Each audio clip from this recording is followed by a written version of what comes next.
Hi, guys.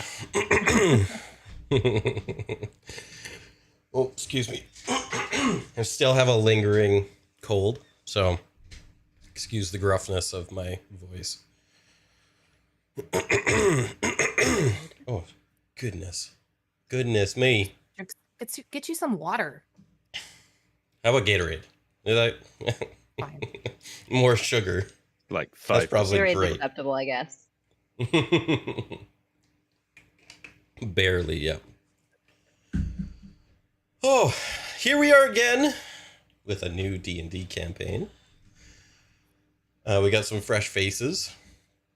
We are running a Candela Obscura campaign. It's like mini campaigns. There are assignments that are, could take 4, 5, 6-ish episodes each, perhaps. And then the next time we would do new assignments. And then, so it's like, yeah, little mini campaigns, basically. Nice. This is the Circle of Blood and Burden. That's what we're running.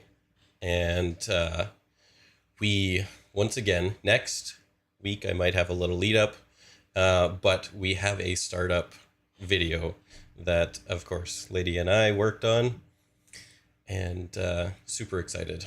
So here you go, guys.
That looks There awesome. it is.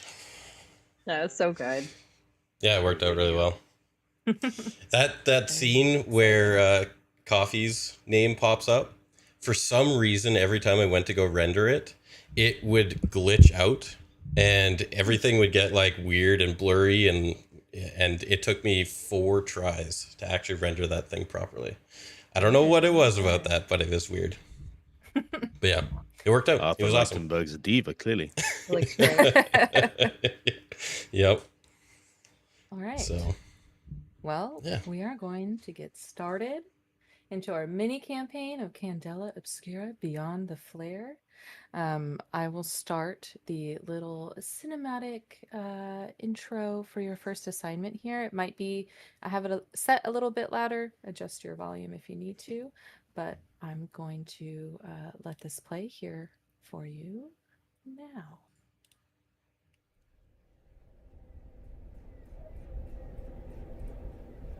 Deep in the belly of a military airship, still new, still spotless, pipes tremble along the walls.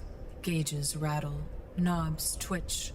The ship is a jungle of brass, functional but unfinished, like a machine too eager to be tested. The needle on the gauge spikes past red. Then, a pipe bursts.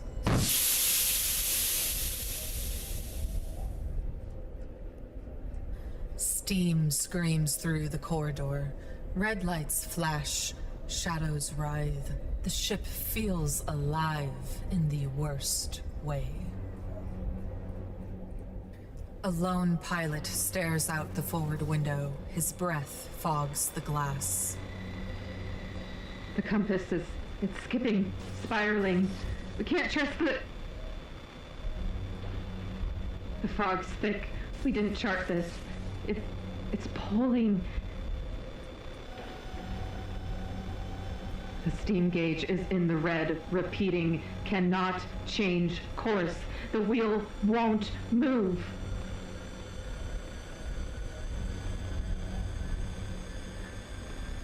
I don't know how long we've been heading toward it.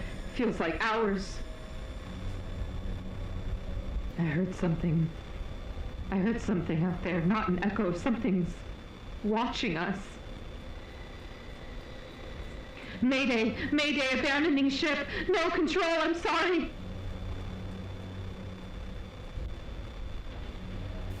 The ocean below gleams in silver moonlight, but ahead, rising like a wall, is a fog so black it drinks the light in. It swallows the stars. It swallows the sea.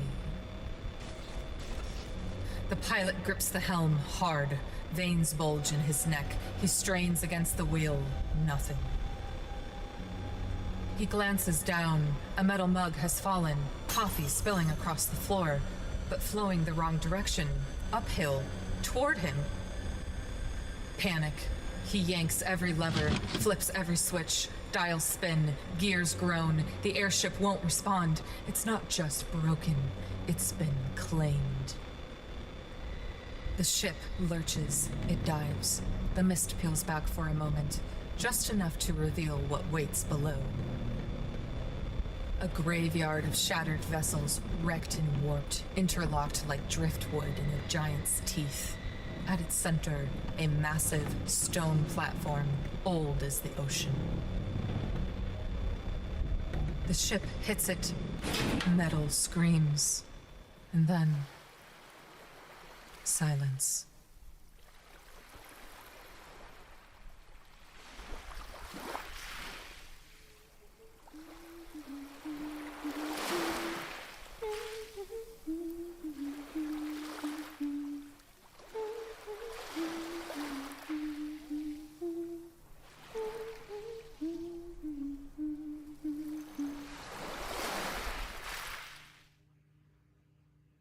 And with that, we will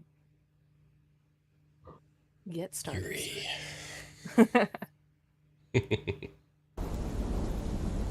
So,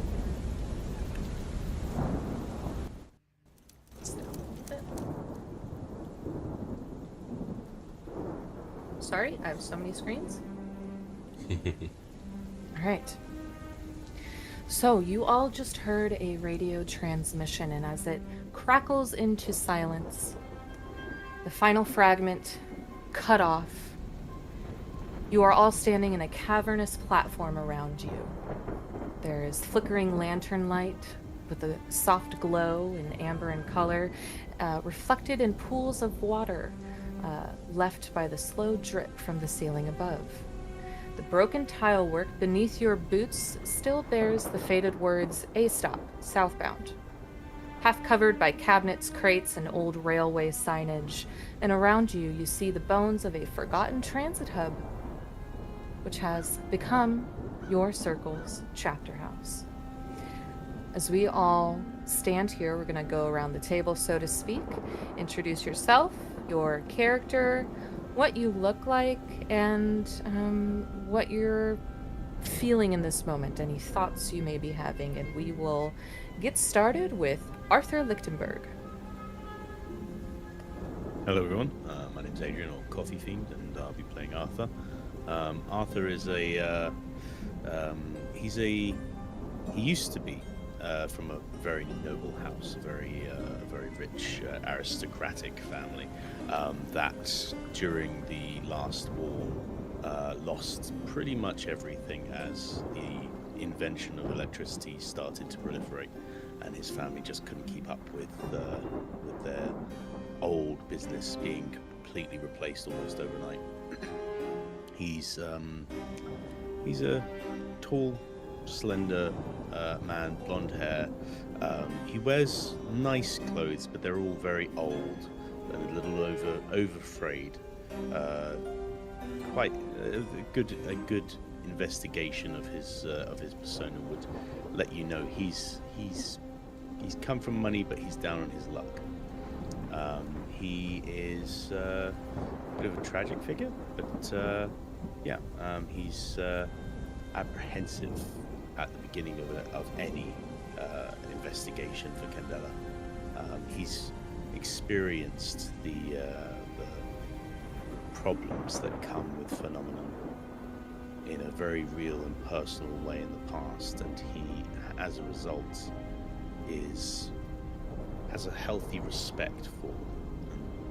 Really, while there's excitement, there is it's overpowered by the apprehension that comes before the moment of discovery. Awesome. Let's move to Miss Fiona Armstrong.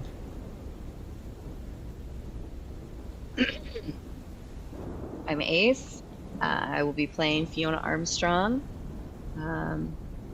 She is tall and very muscular from her upbringing in the circus, doing strength acts and acrobatics, and she decided to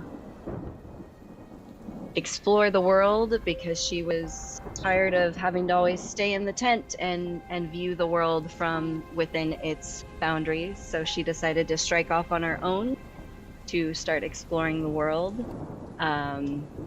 She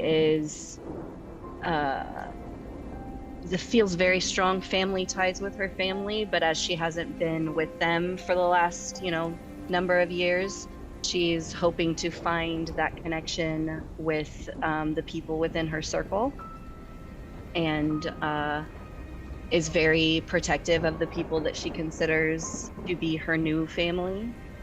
And she's always looking for new things to learn, new things to explore.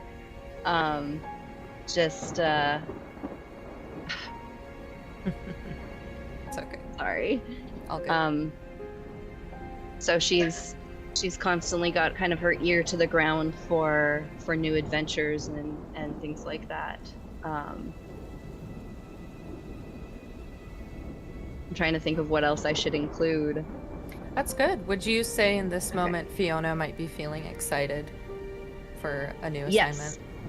Yes, absolutely. I would say that she's excited for the adventure of it. She's excited for, the purpose that it gives her, and making wrong things right is a very important character trait of hers. Cool. All right, moving on to Detective Jimmy Holmes.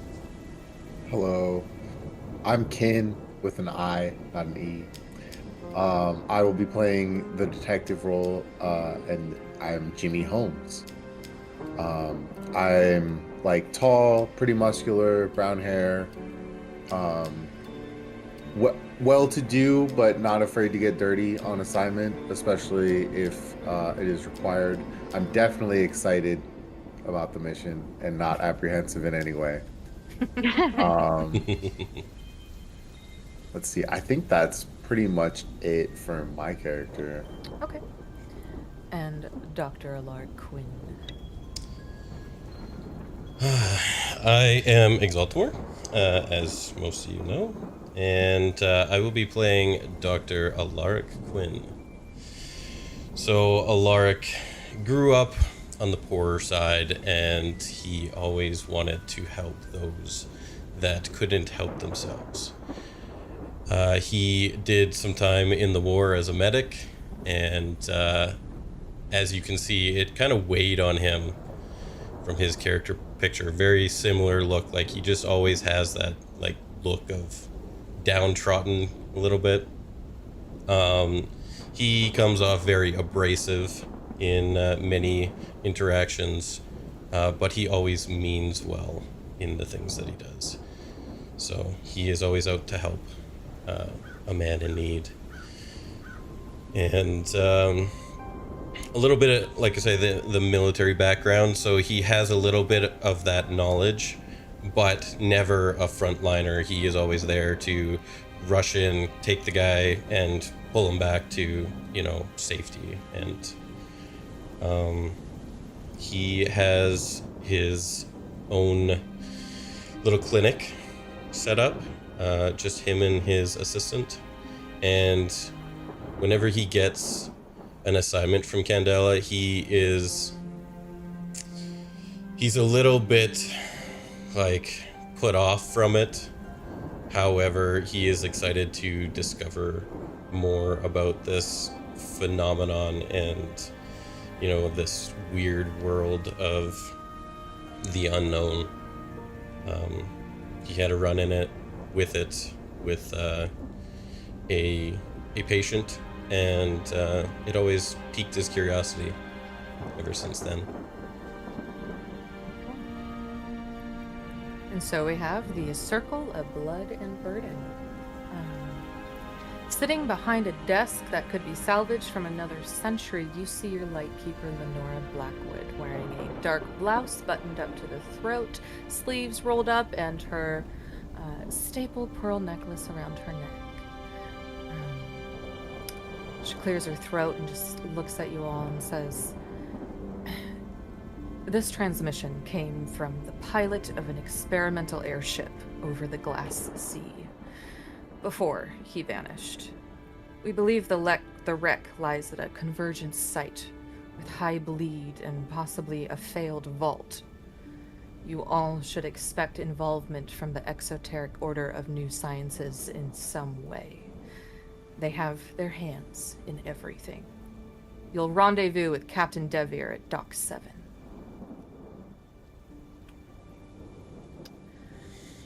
She puffs on a cigarette and waits there. If there's anything you'd like to do here in the subway station. If not, we'll move on to the docks.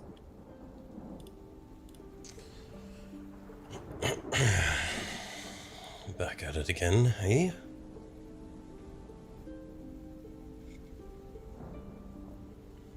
This experimental ship, do we know anything about it?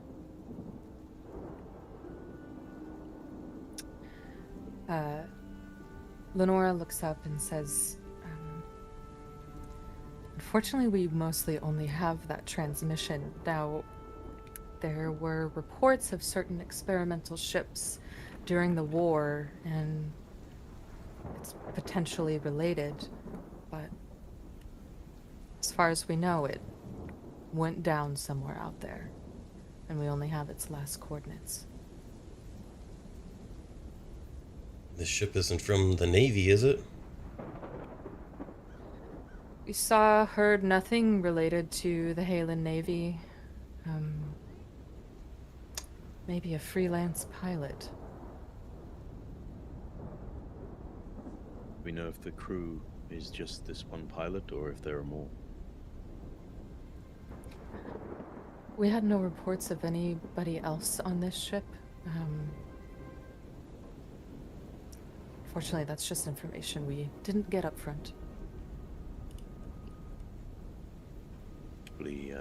Hopefully Captain Dambier can tell us more.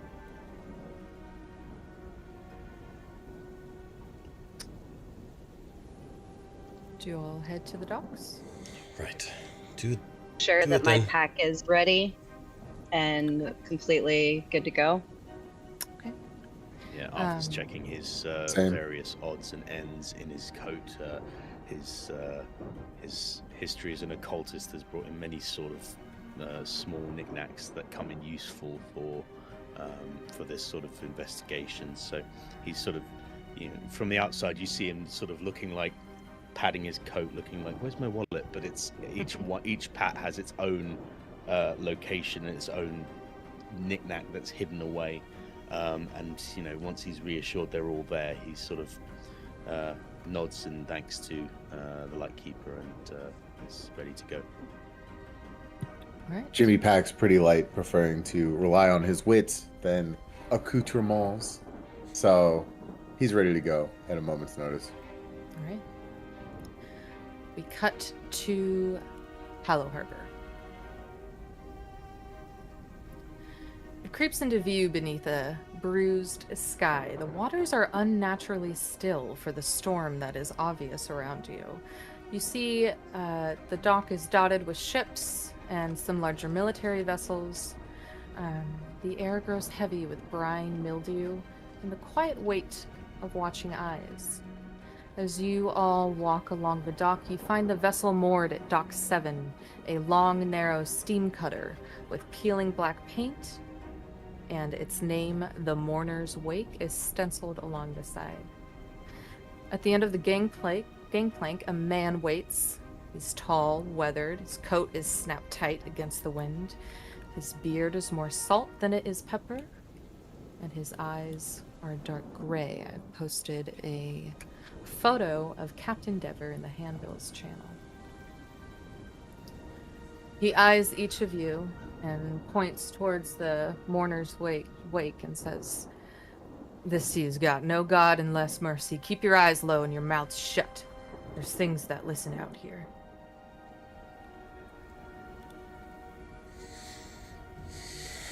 Absolutely. Yeah, Jimmy will nod. No need to talk.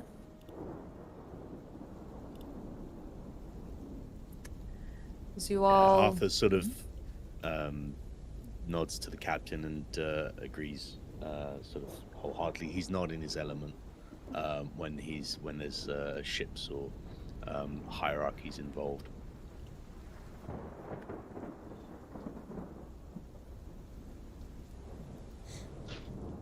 As we board the mourner's wake and make our way to the last coordinates of this transmission.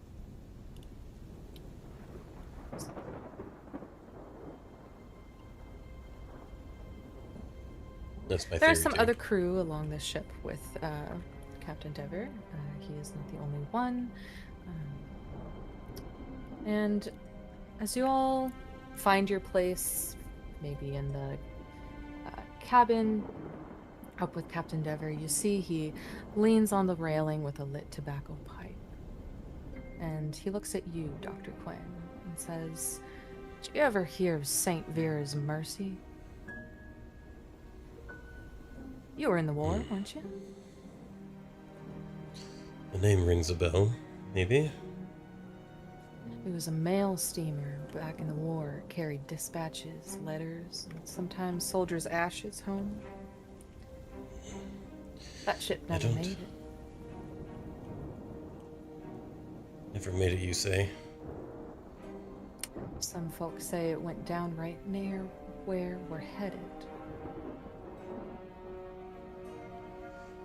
You know, I might have heard a tale or two, but I was so distraught with everything that was coming in at the time. I didn't pay it too much mind. Captain Dever looks to you, Arthur, and continues his little story about this boat. He says the weather that night was clear, no wind. Crew sent out a flare, then another, and then that fog rolled in. Dense as concrete and howling like a man caught in a meat press. One crewman was found later drifting in a lightboat near Hollow Harbor. His face was scorched, eyes gone. Said the fog was alive and hungry. He laughs and makes eye contact with you, Jimmy. It says, of course the OUP blamed a boiler explosion. I've sailed these waters 30 years, never heard fog scream like that, so... If you hear singing or crying or whatever, don't answer. It's how it finds you.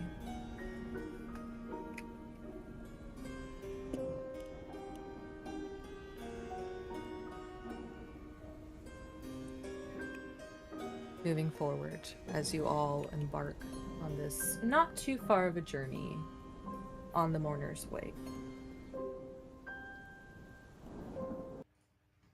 Change this up here.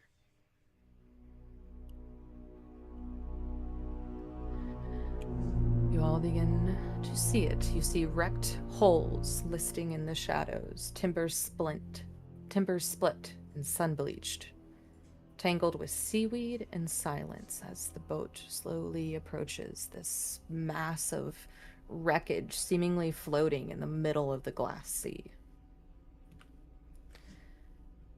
As you get a little closer, you see at the center of the debris rises a very wide, square stone platform, with the sea swirling gently around it, and many ships have been wrecked here in some meeting point. Something is pulling these ships to this area.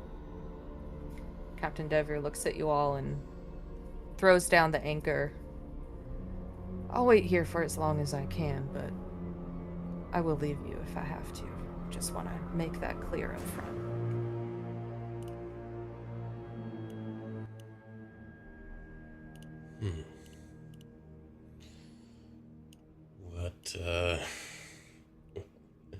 What are we rowing out there in a dinghy? All right. Liam! You get the little lifeboat down for him. You see a crew member starts to release a small boat for you all. How far from what, like, can we see the wreckage and stuff? Yeah, so you're not that far. He pulled up pretty close to it. You may be 50 to 100 yards of paddling if you want to get to an area where you could actually set foot down. Okay. I'm gonna pull out of my pack a spyglass. Okay. That allows me to perceive the evidence of phenomena and see what I can see. Okay. Go ahead and give me a first roll of the game, a survey roll, please. Yay. Okay, I'm trying to remember how to read the dice. Like, you just pick. So you pick. You can pick the highest result, but it is survey a gilded action for you. No. No. Okay. So in this case, you're just going to. Do you have any dice in that action, or is it completely blank for you? For survey, I have one little drive or circle or whatever it is. Okay. So you would roll one, but then you can, if you want to add more dice to your pool, you can use one of your drives, and then that you'll have a higher chance of getting a higher number. Okay. Okay. So I rolled a 4. Okay, a 4. That is a mixed success. Take out your spyglass and you twist it and turn it, trying to see exactly what is going on out in this wreckage mass. And you see, peeking up from all of this wreckage is a massive, like, rectangular stone, very, very large. And you can pick up definite hints of bleed, but it's blocked by this massive wreckage kind of before it. You can't, sorry, fireworks just went off. You cannot see all of it, but you pick up this rectangular stone shape that, as if it had like an aura around it. Behind the wreckage? Yes. Does it appear to be like in the center of the other wrecks that we can see? It does, based on your perspective, it does look like it's in the center. Okay. Well, y'all, it looks like there's something out there that is glowing or giving me hints that there's some bleed happening there. So I would say we just need to make sure we're all on our guard. If a big ship wrecked or a big plane or, all these wrecks out here, you don't know what's going to happen with us. So it's just make sure eyes up. There's a lot Right. more ships than I was expecting. Does this place have a name, Captain? I haven't heard of a name of this place before. I'm not even sure where we are or what's happening out here, but I can tell you one thing. This many ships in one place in the middle of the ocean? I wouldn't want to be the ones going down there. Is this even on a shipping lane, or is there a reason they'd be coming this way? As far as I know, there's no shipping lane that comes right through here, but I don't normally go out this far myself.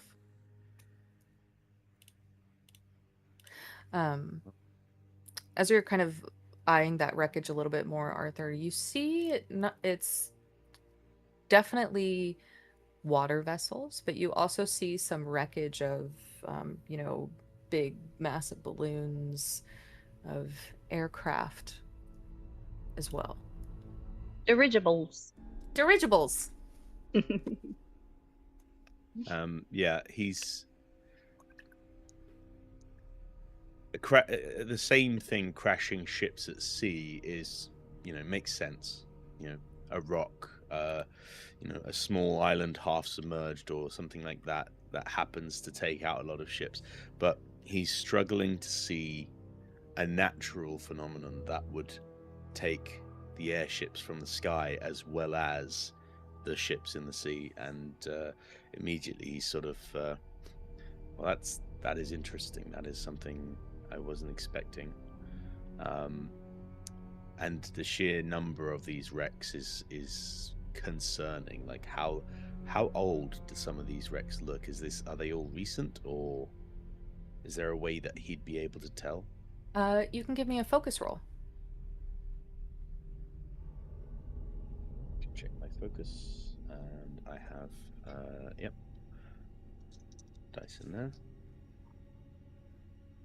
That is a 5 on the top one. Nice. All right.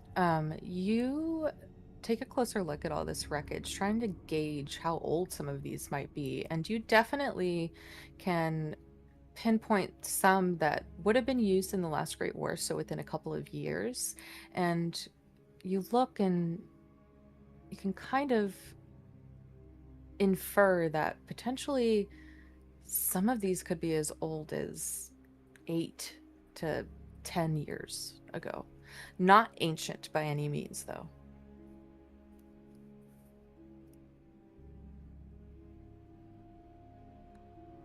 Arthur sort of takes out a small notebook and makes note of that, like underlines it. He's not sure if it means anything, but it's these are all, in the last decade, not older. So this is quite a lot of ships to disappear even with a war on in the same spot.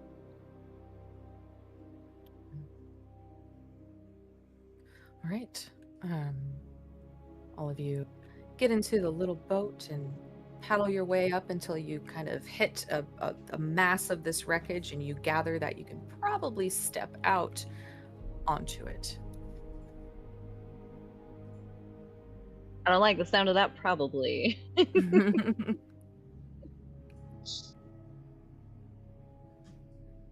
So, who's? I'll go first. I'll okay. We will go first. Yeah. The two. I'll go ahead and step out. Right. I am right behind you both. Jimmy will so confidently hop behind. over. Alaric would be closing up the rear there. Okay. You all start to walk your way through this like floating wreckage. You begin to see this stone platform not too far away from you. Um, Anybody that would like to, I'm going to provide like triggers for some roles since we're all new to this. But of course, if it comes up like, hey, I want to do a survey roll and look at this, just let me know and we will do it. But as we all step onto this wreckage, anybody that wants to give any kind of survey roll, a focus roll to inspect or analyze anything out here, anything to try and get more of an idea of what is around you. So I rolled dice equal to the number of points I have in survey. Yes. So if Okay, you, cool. however many you have filled in there, you'll have 2. If it's a gilded action, you add your gilded dice, and no, you haven't spent any drive yet, so it's not going to matter. But if you were to take your gilded dice's result, you would gain your drive back. You can use your drive to add more dice to your roll. Filled in diamond. Okay, cool. So I did gild that. Awesome. Yeah. Let's see. Figuring out my dice roll app real quick. Dice roll app. I will You can have do it on the site too if you Yeah, want. if you're Yeah. on demiplane, yeah, the bottom left it'll have a little You can dice click icon. on the action and it'll pop up a little thingy cool, down cool, there cool, for you. cool. And it'll tell you What? which number is gilded. 1 gilded and 2 standard. Or no, 1 standard. Roll. Oh, cool. 6 on my gilded die. Awesome. That is a full success. Jimmy, as you start, you put on your detective hat here and just kind of look at the finer edges of things. And among this wreckage here, your boot catches the edge of something stiff and waterlogged. It's paper, it's treated, and it is surprisingly intact beneath a cracked pane of glass. As you kind of pull it free and tug it out, it unfurls before you, and you see a torn architectural schematic, which I am putting into the handbills channel here. So Etched in the diagram here is a vertical cutaway of a vault. You all are familiar with what vaults look like. They do resemble lighthouses. And beneath this image here, it is written, "Lifeform containment is weak near sigil 4D, reinforced with hex binding." ominous. If possible, I will show this to everybody. Absolutely. Okay, cool. Project Sanctum 3, is that something any of you are familiar with? It's not something that I've heard. Does not ring a bell. Life form containment doesn't sound very good. No. No, it does not. From this vantage point, could I use my spyglass to see if there's any areas that are more bleed saturated than others? Yeah. Go ahead and give me another. In this case, it might be, I'll let you decide. Survey is search, track, or spot. Focus is more inspecting. And I think maybe in this case, you're kind of, because you've already looked at it all, you might be just analyzing it a little bit closer. So I would think it's probably a focus roll. Okay. Okay. That's a 3. Okay. You, because of the bleed that you picked up on from the stone, like rectangular shape you saw, that's kind of all. It's definitely, it's emitting from there so much you can't. It's like there's a big flare on the screen. You can't see beyond it. Okay. Could Arthur reach out and sense the area, like he's trying to sense the bleed itself, maybe? Yeah, go ahead and give me a sense roll. That is it's a 5 on the gilded dice. Nice. You tune into your senses here. As you do so, you pick up the bleed in the same way that Fiona has from this massive jutting out from this wreckage stone a rectangular shape. As you try to channel it a little bit further, you start to hear humming in your head.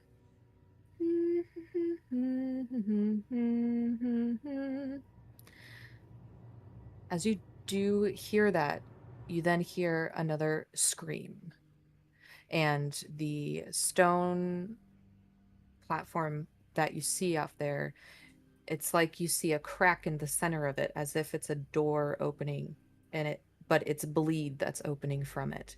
I'm gonna have you take 1 bleed mark.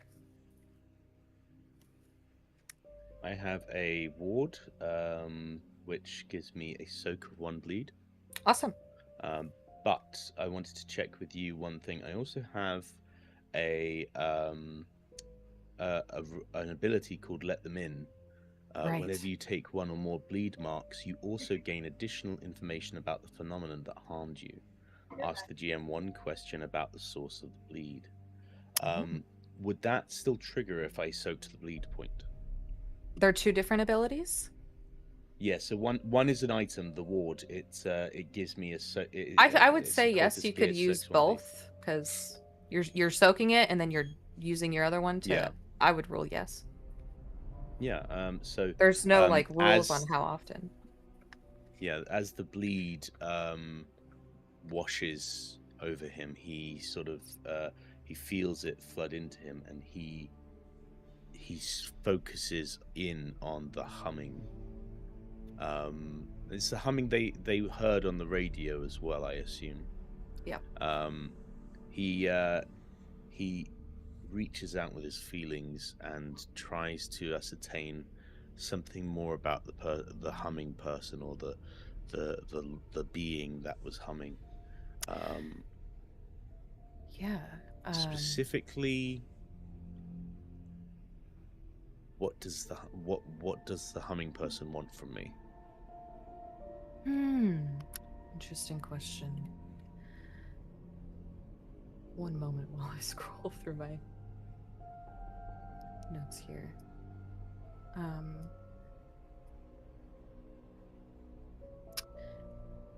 As you try to understand what the humming person wants from you, you are hit with so many different confusing goals, you might say. You pick up on breaking chains or letting the song finish, but then you get some weird memory of wanting a birthday party. It's all very, very confusing. There's no set of what specifically what it wants from you. And you gather maybe it doesn't want anything from me specifically, but maybe of the world? What if we all just start singing happy birthday? And that's how the session ends.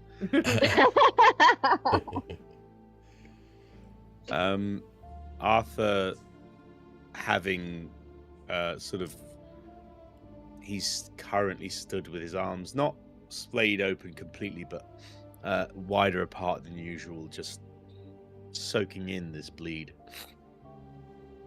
And as he finishes that thought, as he comes to the strange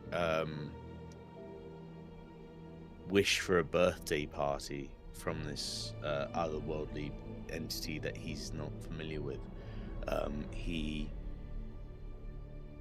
is unsure, but he's wondering if this is somehow something childlike, or maybe even a child itself, like reaching out through the bleed. And thanks, Yeti. Looks to the others. It's strange. There's something. Did any of you hear that? Humming coming from the stone. Don't think I know what you're talking about.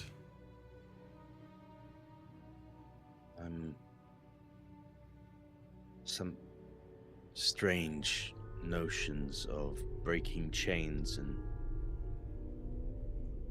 finishing a song and wanting a birthday party. I'm not sure if we're not positive, but we might be looking for a child.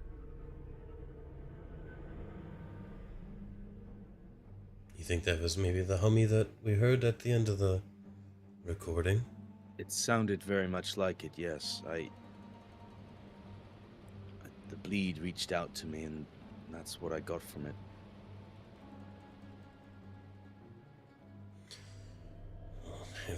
If it grows more disturbing.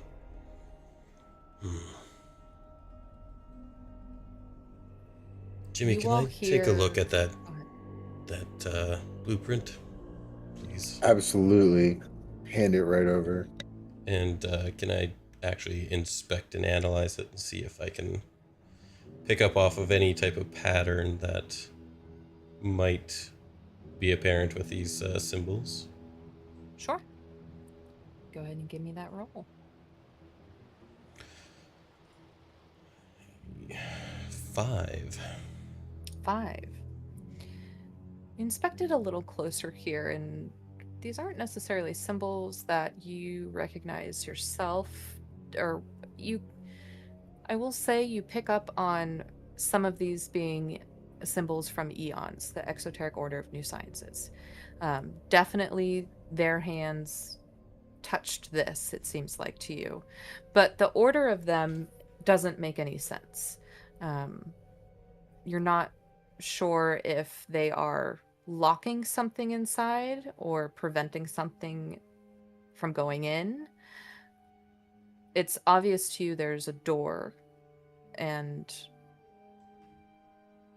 beyond that, I'm not too sure. Okay.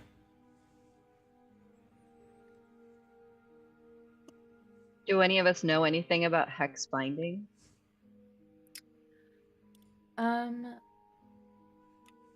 Fiona, you may give me a focus roll as well to see if that's something that you have come across before. I would also say, Arthur, you may, if you would like. A focus roll, yeah? Yeah, to remember. I got a 5. A 5, okay. That's also a 5. 5, 2 5s, okay. Fiona, you have come across the word before, in that it typically wards something. Arthur, you are familiar with the term hex binding by way of an old piece of paper you would have found as a kid down in either the catacombs or somewhere within the Lichtenberg estate, with the word hex binding on it, and some other instructions that wouldn't have made sense to you in your little kid brain, but as you kind of sit there and focus back, oh, I've seen this word before. Its true meaning is still unclear.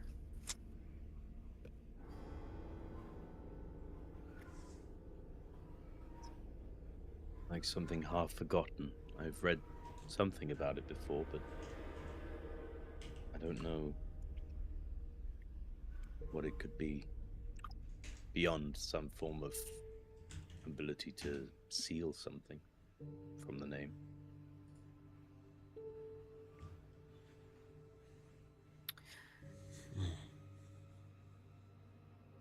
As you all stand here wondering what this schematic could possibly mean in relation to where you are and the assignment that you've been provided, you hear stone on stone move, deep sound.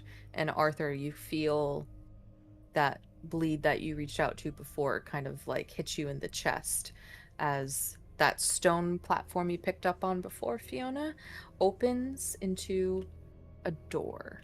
I'm gonna put this. in here. This massive door opens, but you do all see eons written on it. And you do also see the name of it, the Devil's Well. Ominous. Well, that's reassuring. It's a very inviting door. Great. As this door opens up before you, now having communicated with those in tune with the bleed, DM is going to go to the bathroom real quick and we'll move scenes in a second. Okay. After you, Miss I'm Explorer. going to take the opportunity to do the same. Am I gonna have a punch a kid, guys? I don't want to punch a kid. For someone who has a child appear randomly behind you, that is a very weird statement to make. I said I don't want to. Didn't say not going to. I mean, the creepy humming on the recording really got to me, so it might just be a reaction. It's just a reflex. Nope. Stopping this one before it gets anywhere.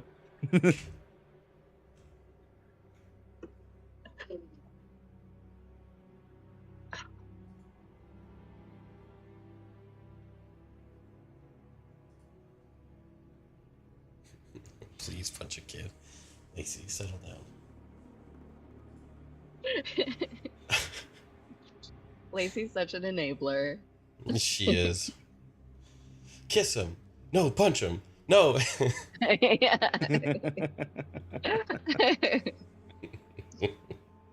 Please punch a kid. Lacey being a bad influence. Lacey, no punching children. No. Maybe if you're good, Lacey. She said please. All right. So with this massive stone door open before you, who steps in first? I will. I'm second. Going to be our standard marching I'm a very order here. reluctant. Pretty third. close, yeah. Pretty much. I think between Arthur and I are probably going to always be last. All right. You step through this door and it groans like the lungs of a dying god, and inside it is so silent. The entry chamber before you is massive, rounded like a cathedral dome, yet functional like a factory. You see lantern brackets lining the walls. All of them are unlit. It is dark in here. You see like a half-sunken control dais sitting at the far end with switches and glass displays. And to your left, you see a sign dangling that says Station Isolation Protocol Engaged. I'll put that phrase in there. So you all kind of step through. Who here, I would rule you guys have some source of light. Who has that?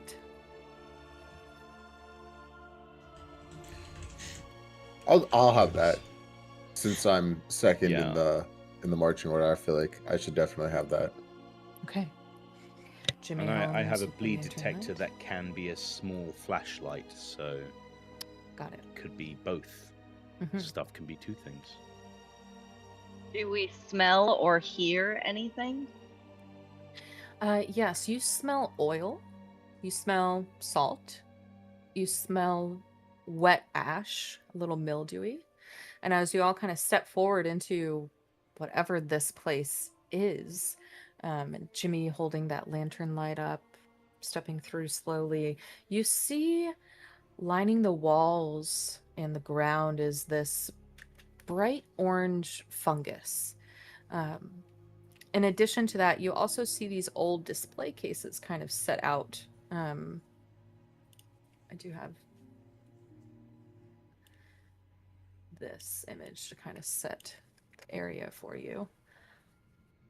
As you all step through a little further, you also see many dead bodies. Oh, that Um, looks cool. Many dead bodies here. That's cool. Yeah. So this is the initial entry room of what you assume to be the vault, potentially, but this doesn't look like a typical lighthouse vault to you guys from what you've seen before in your service to Candela Obscura. So here you are.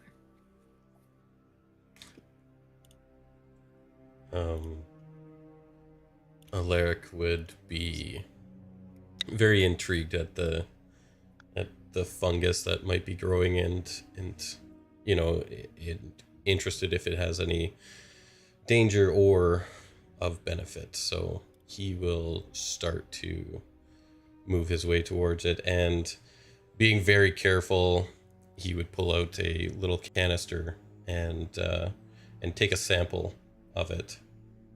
And I don't know if there is a thing that might exist that could test whether it would be poisonous or Absolutely. helpful. Yeah. I would say any That's it. with that item that you pull out, the containment vial, easy enough for you to have a little fixture attached to it that also can test chemically. Laboratory equipment is one of the items, so Yeah. maybe that's go with For sure. that. So being careful to kind of shield his breath, right? So he doesn't breathe in any spores or anything like that. For sure. Go ahead and give me a focus roll as you take a sample of this fungi. Right.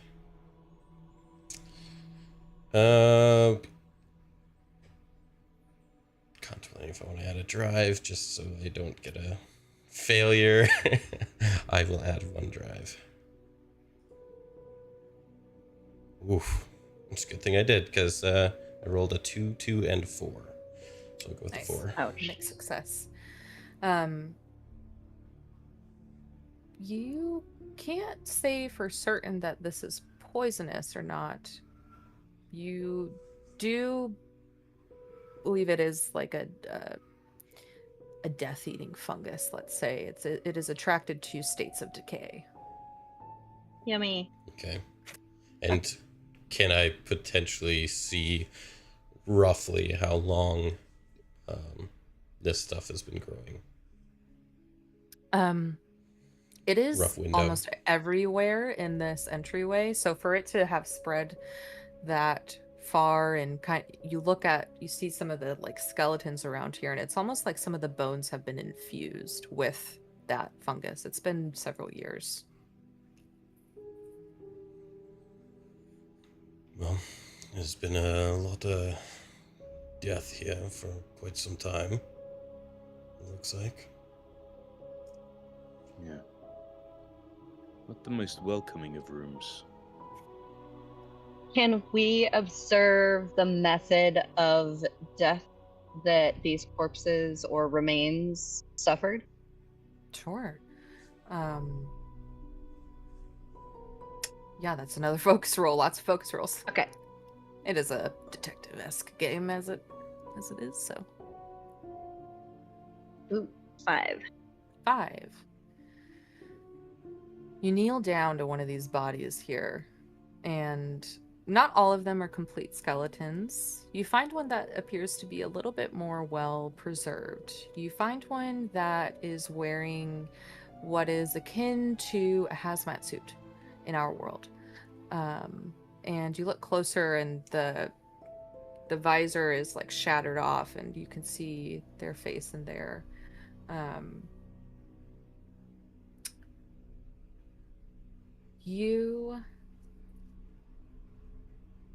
Sorry, what are you specifically looking for again? I just want to make sure I'm... Whatever manner that ended their Right. life.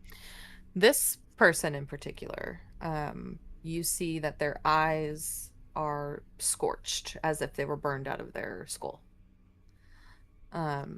Uncertain if that is the true manner of death, but you look over and you try to find a couple more bodies that aren't full skeletons, and you find another one and its throat is slit. Strange, it's not the same as the other.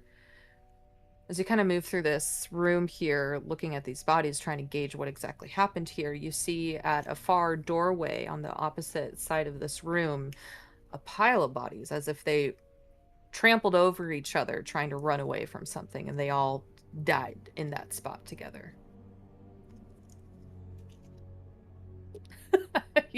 You do all right with all that info. Great.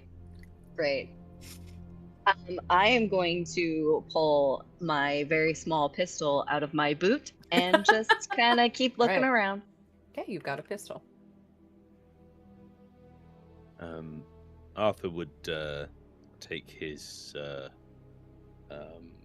bleed detector and start looking at the bodies to see if there was residual bleed around the bodies themselves or in the bodies, and paying particular attention to this anomaly, this person whose throat was slit. That stands out to him, like the scorched eyes. That matches with what Captain DeVere said, and as horrifying as it is, it's expected. Someone having their throat slit feels off. It feels actually out of place, oddly, for being so mundane. Yeah, you take out your bleed detector and look at this body here, and you pick up bleed on it, but it's like it's transferred from other people around, not emanating from this body itself specifically. And you find that this is one of the only bodies in here like that. When I look at the other bodies, they look like they're primary sources of it. Primary sources of it and how it was transferred onto this guy, but where specifically it came from, you can't tell right in here. Is there any indication of who this person might be, as in signs of insignia on their coat, or identity in their pocket, or something like that? Something that might tell me who this person was in relation to this place and everyone else. Yeah. Give me a survey roll, please. Okay. That's a 4. A 4. Their clothing is dark. There is no insignia on this body's clothing. You know from other bodies in here that there is Eon's insignia on some other bodies in here, but this body does not have that. And as you search a little closer, you find a rolled up, like waxy piece of parchment paper tucked inside its coat pocket. You pull it out, and at first glance, it resembles like a transfer stencil for an alchemical blueprint. But there's something off about it, and as you look closer down in the margins of it, you see an insignia that you do recognize that is not Eon's. It is a red hand. And I will put that in here. Right. Yeah.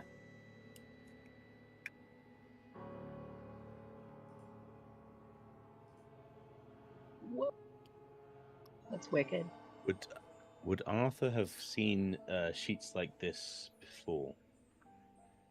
Yes. I would say you'd be familiar with what their purpose is, and it is to transfer alchemical sigils from kind of one object to another.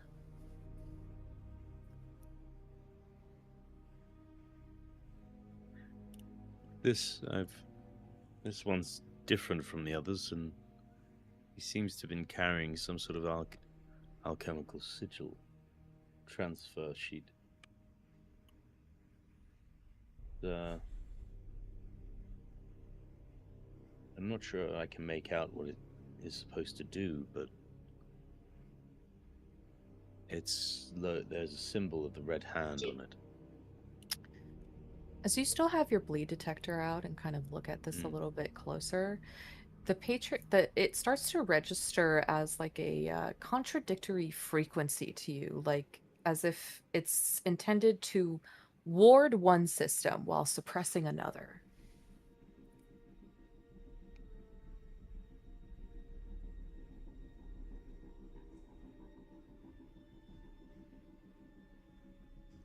Is there any indication of what the systems might be?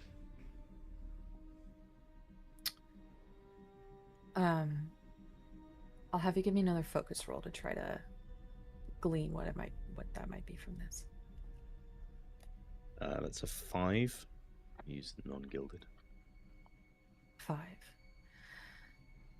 It's definitely intended as a ward for something, and as you look at it a little bit closer, you've seen it's strange. The red hand insignia is here, but it still also looks like an Eon's sigil that you've seen before out on the door or the blueprint schematic. But it's like it's designed to mimic, as if maybe the red hand was attempting to mimic Eon's sigil in a different way.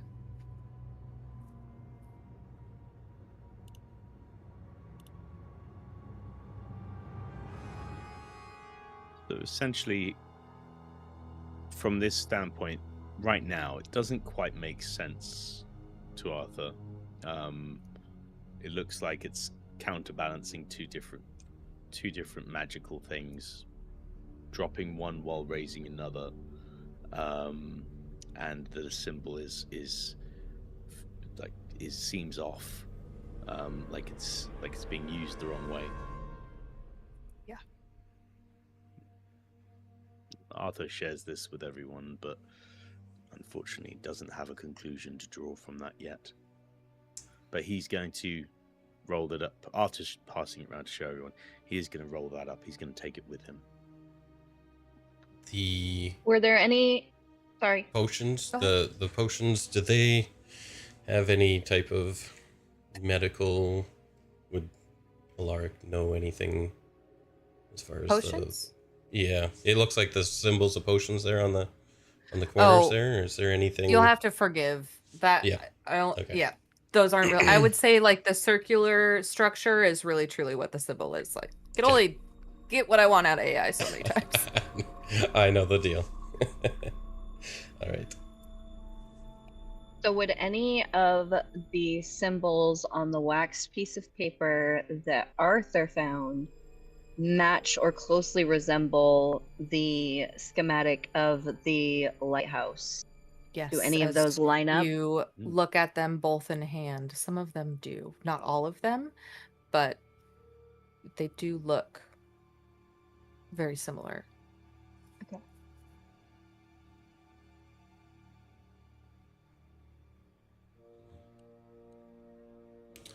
So maybe this was part of their reinforcing.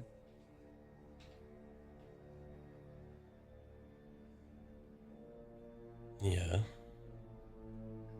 With the pile of bodies, can we see where they were going? They were going towards the exit, the entrance where you came from. Through. Yeah. The doorway, like you're standing closer to the entrance, and across this room is another doorway, and they're coming out. And they were coming out that way. Okay. Yeah.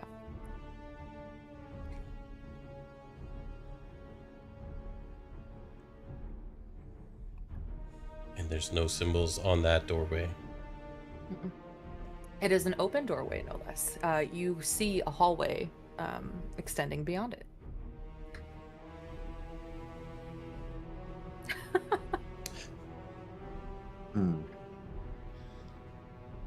How far away is the doorway?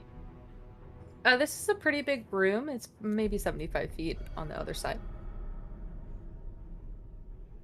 I'm gonna walk towards the doorway, but stop like 5 feet short of it and just kind of look.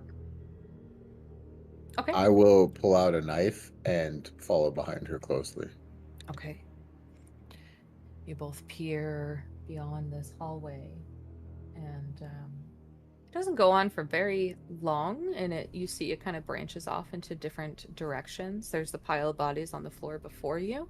As you kind of peek a little further, you think maybe you can see like a living quarters area.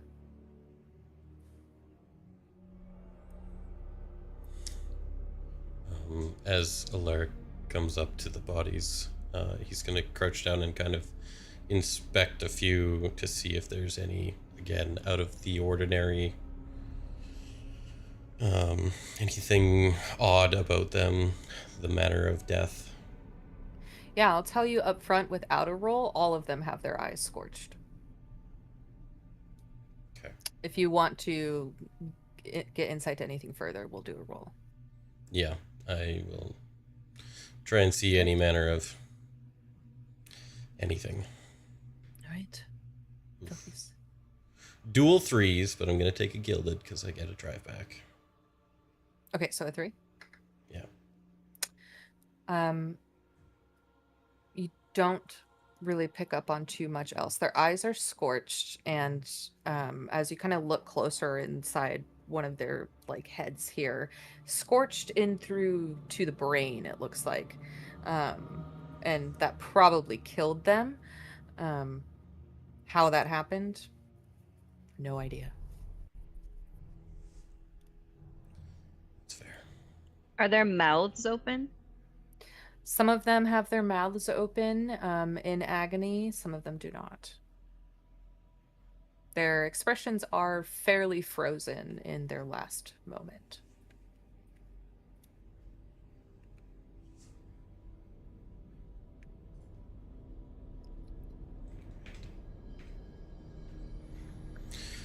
Do we step As through? Arthur Go is ahead. heading towards where Fiona's gone and looked down the corridor, he passes by the control dais, and he'd like to have a look, not pressing anything, just to see if he can, ascertain what this place was purposed for by the controls that are set up. If there's in case little girl starts humming break glass on a sign, he'd like to know. For sure. You definitely see a button for station isolation protocol. You see a couple of communication switches that probably go to other areas in whatever this structure is. If you want to glean anything further, I'll give you another focus roll. Or survey, up to you. Something further. I'll go with focus. I got gilded in that. I'm going to use a drive. Oh, 6 on my gilded die. I get the drive back. 6 on gilded. Nice. Look at all these different. Some of these switches are like super calcified. The fungus has grown over many of them. But there is one little panel that is a little bit different from the rest. And there is 3 buttons there. They don't have any words on them, but you recognize the shape of some of those symbols from that schematic on these buttons.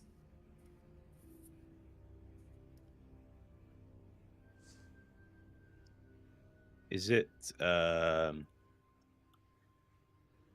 it feels like it might be something where it's a mixture of an electrical control circuit and a magical binding or magical symbol power, and he's looking at this as sort of, so this might give them control to turn it off and on from a control panel without having to interact with it in a more traditional way as one might with anything magical, like with a circle or with direct interface. He's actually quite impressed. Like, it's an ingenious idea of marrying the modern technology with this magic, and but is he able to glean anything about the symbols themselves as to what they might represent? On a 6, I will say you definitely get 2 of them, and you are 100% correct. There is an off and on switch for whatever these sigils relate to here, whatever that bleed or phenomenon might be.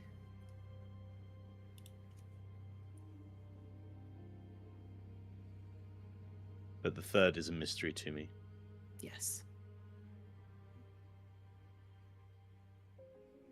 But I will I say fully that recognize the on and offs. So if I saw them again in a different console, I would be able to recognize the on and turn it on if I wanted to.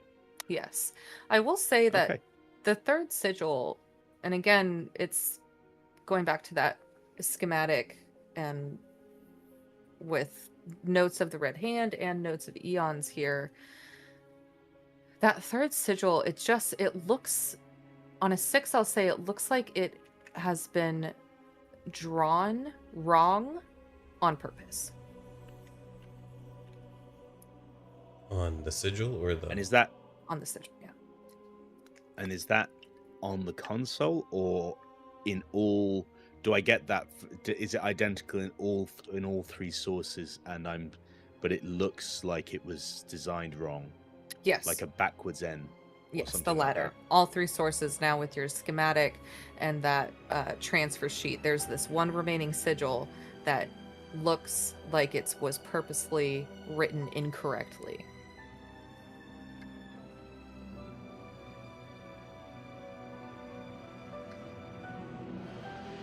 Not sure exactly what that means, but he shares that with the group and tries to pass that in his mind for a moment. What could an intentionally incorrect symbol produce in a magical circle or a magical spell? The only thing he can think of is breaking it, but there's an off switch, so why would you need to? Perhaps they're looking for something, a different result. And they're just trying things. Perhaps the off switch did not work at the given time.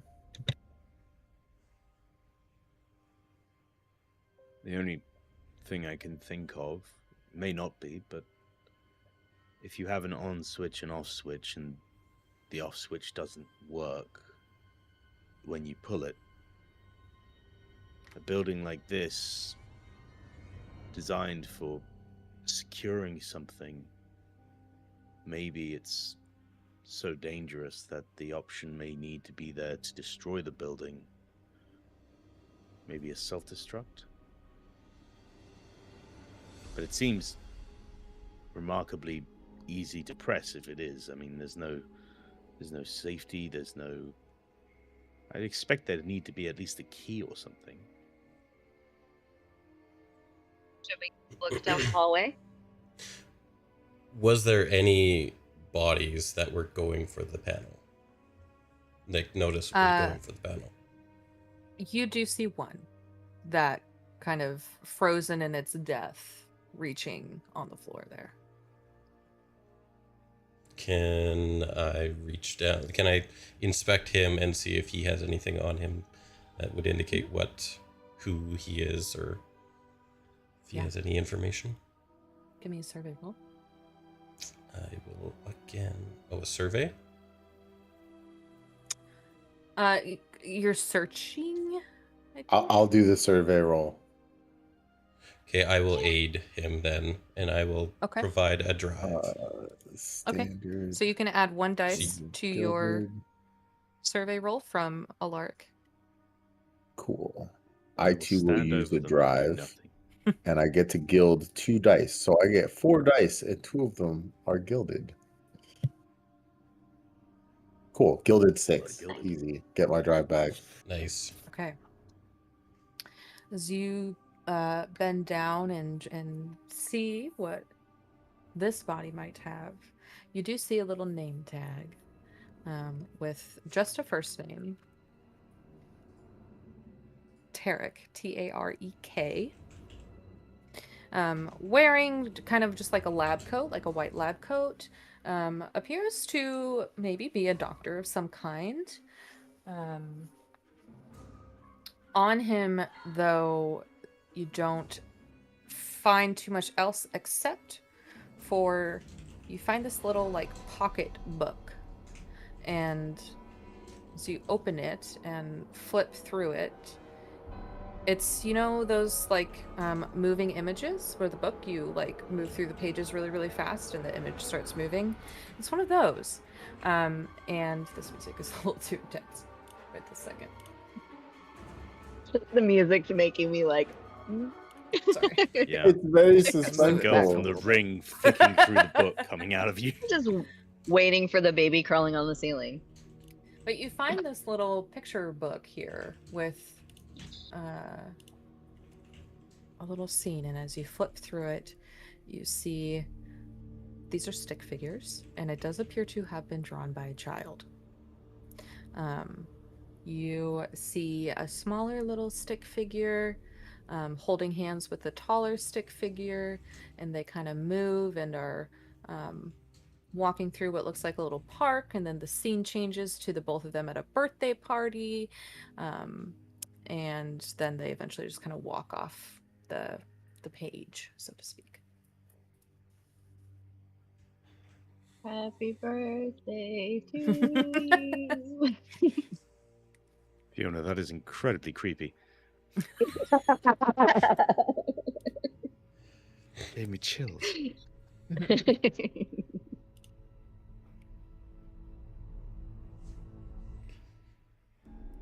All right. So there I any will indication show of- everyone the image book and relay all of this information to the party. Arthur would be interested in the book. Is he able to use his bleed detector on it? And is there any indication of the bigger stick figure? Like, are they wearing anything, or do they have anything like that might indicate gender or anything? No like that? gender. I mean, that's a really I will say there is color on it. One stick figure is blue, another one is the taller one is blue, the smaller one is green. But there's no like facial nothing. It's really, really crude drawing. But with your bleed detector, there's an insane amount of bleed on it. Not enough to give you a mark, but a lot.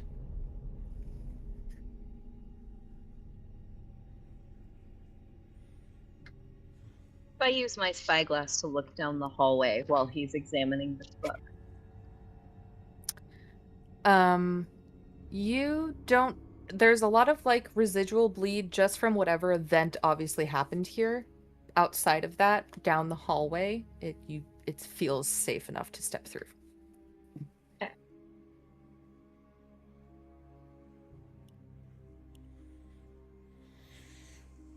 We move on through the hallway.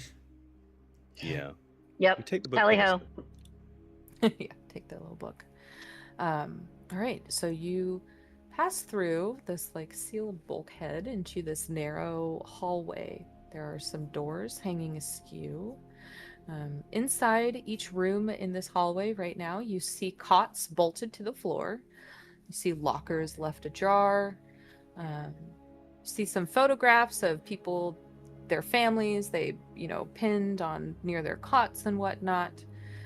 And as you kind of walk down this hallway and peer into every room, you do see one room looks a little different. Instead of, any notes or family photos, there are children's drawings everywhere.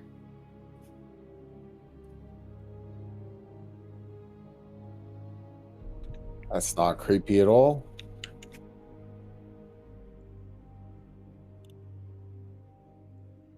I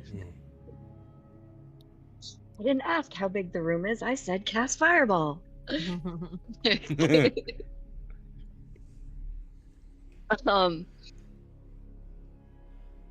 I would like to take out my spyglass and just look around that room and see. Yeah, all of what the bleeds? children's drawings have residual bleed attached to them. very obvious to you as you look through. So this room's cursed, guys. So Yeah. Arthur would like to try and like not going up to them, but like, can he see what the drawings represent or what they're about? Yeah, you just, looking at them, you can see one that you see stick figures standing in front of a lighthouse, but a normal lighthouse out on the beach.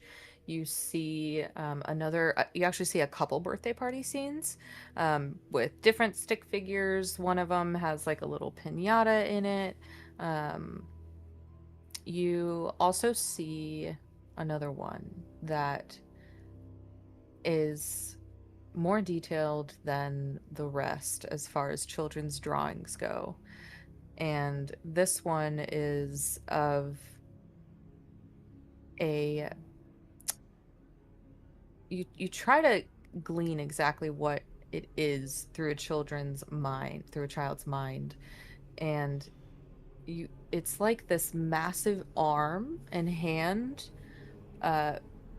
protruding out of the earth.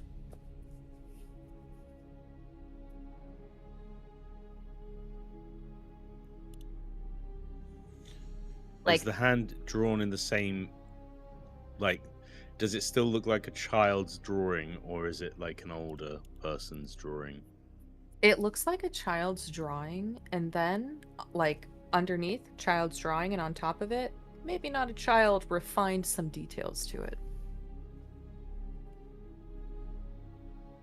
is it a fully formed hand or is it a skeletal Yes, hand? it is a fully formed hand. From what, it's not super detailed, but it's clearly not meant to be like a skeletal hand or anything.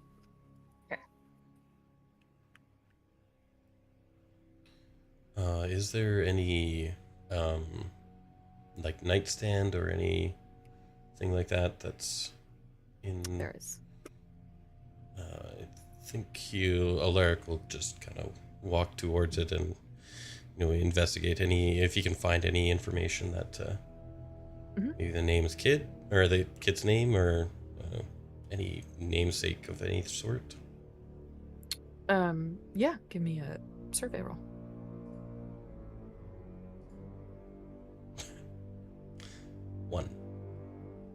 1. And here it is almost like all of these children's drawings are set up in a way like a shrine, almost. The little nightstand next to the cot here is empty. Even the drawer was open already. There's nothing in there. You see a lab coat hanging on the wall, but on a 1, unfortunately, that's what you get. Does this look more like an office, like someone's study where they put the drawings, from the child rather than the child's room? Yes. You figure that whoever was staying in here was an adult, and this is not where the child was sleeping.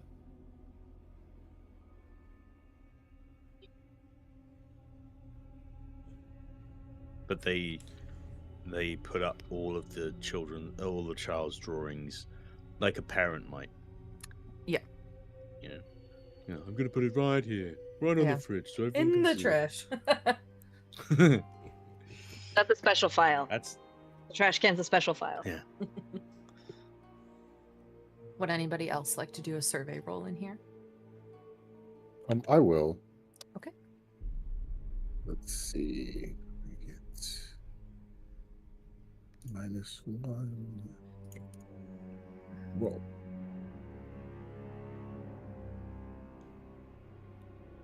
Wow, so I once again got a 6 on the Gilded. Nice. You look at that drawing that appears to have been made by both a child and an adult of this hand, and you see right behind it there's another piece of paper sticking out from it. I will tug the piece of paper very gently. Okay. You pull this little other piece of paper out, and you see it is a page torn from what looks like a journal tacked behind there. I'll put this in the chat here, but I'll also read it aloud to you. You find a page from Tarek's journal. The first entry says, "They call her a phenomenon, a subject, an anomaly. I call her child. She does not speak often, but when she does, she asks about the sky." The next entry, "The others avoid her. When they pass her cell, they look away. I make sure she eats, though she no longer seems to need to. I speak to her, but I don't think she believes I'm real." The next entry, "She laughed today. I brought her a children's book. Amelia was furious, said I was breaking protocol, but her laughter silenced the bleed for nearly 11 seconds. The detectors reset. Why is no one measuring that?" And the last entry, "I think I know a way. The flare binder near the southern hall, if reversed, might destabilize the interior long enough to collapse the east sector. I could breach the door, carry her out, but they'd stop me, and I don't trust Amelia." Okay, so it seems that potentially someone tried to help one thing escape from here, and they were maybe carrying out some form of experiments that were less than moral and possibly less than legal. I will relay all of this to the party and see if anybody has any opinions or ideas on how we should proceed. It does seem like the bleed is the result of the child, at least somewhat. Sorry, there's a car going by. The flare binder near the southern hall. Does that track with what I've got on the wax transfer? Could it be that this person who was clearly not of the program, he's an outsider and he died a different way, maybe he died first and he was bringing the something that Tarek was planning to use to destabilize this flare binder? Yes, as you look at this, you understand flare binder, hex binder, maybe these mean the same thing.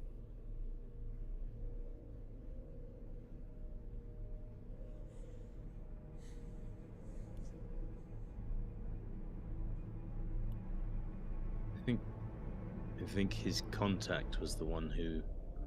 Tarek was probably the one who brought the man with the wax paper in order to try and destabilize this. And maybe this Amelia got in the way, killed him, and when he went, maybe something lashed out at everyone else. Maybe the little girl, or something in contact with her.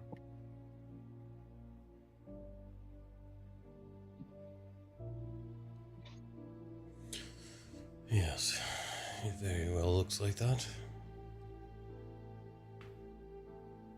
It said that the flare binder near the southern hall, if reversed. Is that maybe why one of the symbols looks different?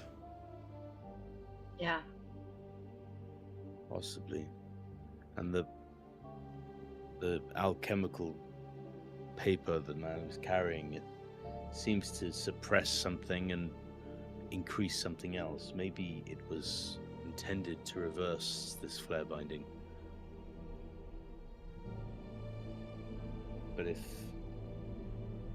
it was, then it never got to where it was going, so that flare binder should still be in place. If we head down there, it should still be working. Is there any indication of which direction we're traveling? You arrived at the whole wreckage and the initial door northward, so you've been walking northward this time, and the hall is kind of like east that you've stepped through. Is there So we'd have to any... go back to go and find the southern corridor. As you Southern kind of proceed down this hallway a little bit, you guys end up at a staircase spiraling down. Is there any maps, you know, the emergency exit type of maps, anywhere on, like, posted on walls or anything like that as we're kind of making our way? Yes, there absolutely would have been something like that in the initial entry room, probably closer to the control dais where Arthur was inspecting those switches, of a couple of different floors kind of laid out in emergency exit map.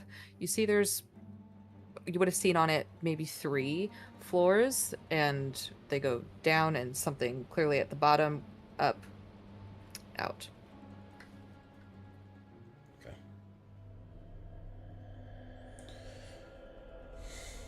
Well, looks like we might have to find this Flairbinder somewhere. Alaric was the one who was reaching for the panel in the control room. That I was think the he was name trying to tag turn on it. off. I think he might have been trying to turn off the flare binding from the main control. Maybe a backup plan for what failed. Well, clearly his plan failed because he wasn't carrying any child. Thinking back to the scene with Tarek and the panel, am I able to, like, is Arthur able to tell if he had managed to press the panel, if he turned off the flare binding, or if he hadn't reached it? He had not reached it. I know that's okay. Yeah. The way he died in a way where his arm was kind of still outstretched, but didn't Just get to shy. it. Yeah. Close but no cigar. Okay. Yeah. Arthur then thinks, or maybe he did and then regretted it. Maybe we're looking at the situation. Tarek did shut down the flare binding, and on the way out needed to restore it, and that's why the bleed took so many of them.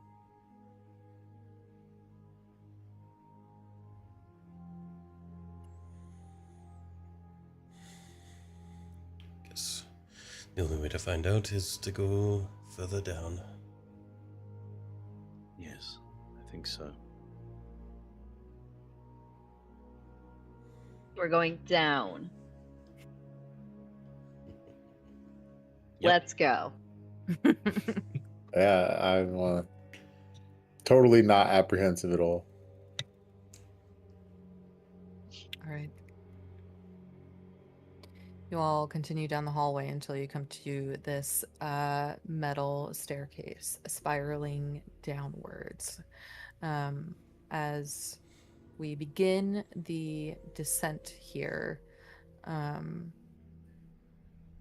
I would like for Jimmy to give me a survey roll as you guys begin your descent down these stairs. All right, I'm gonna use a drive because I seem to continuously I can field 2 survey roll dice. So. And we once again get a 6 on the gilded. I'm gonna screenshot these for you guys. It's ridiculous.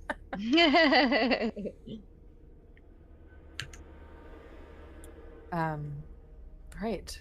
With the lantern in hand, heading down this very dark stairwell, you on somewhere in the middle, you not all the way down at the bottom, but about the middle, it branches off into a little platform, and you see through this doorway to the side some runes around it that appear similar, but not as if they're having any current effect in a hallway beyond. We'll immediately consult the doctor and our resident expert on Arthur, the resident expert on all things weird, Like, you guys have any ideas with these runes? I'm not super familiar with them, I don't think. What could their purpose be? Would Arthur Thanks. recognize the runes as the ones from before? Yes, as you look at them, it looks more like signage instead of having a true arcane purpose.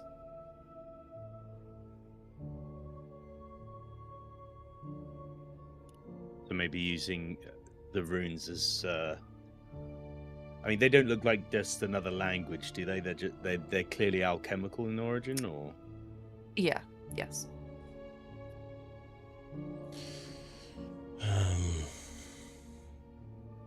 Alaric will definitely pull out, a handbook, and he would be jotting down these symbols to try and decipher or make a decipher or a cipher of some sort.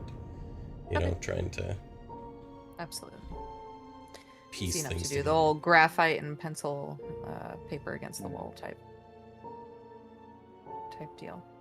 To proceed on through And it's- this. Go ahead. the runes are set up so that they correspond with a specific room, or like one for one room, or one for one corridor, or It appears that way. are they giving off any bleed, the runes themselves? Like, are they an active magic, or These ones here, no. There's no bleed attached to these ones on this initial entryway.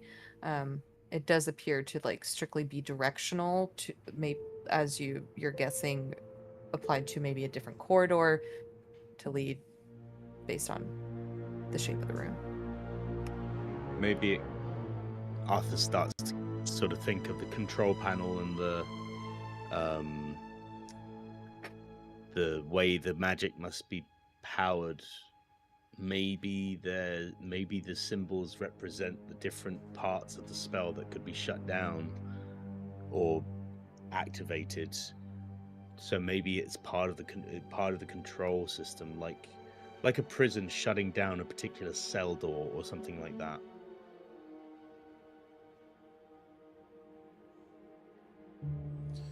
So It I'll would be be the clear, just a little simplest. clearer. There's the on rune that you found, there's the off rune, and then there's the one that appeared to be incorrect or backwards in some way.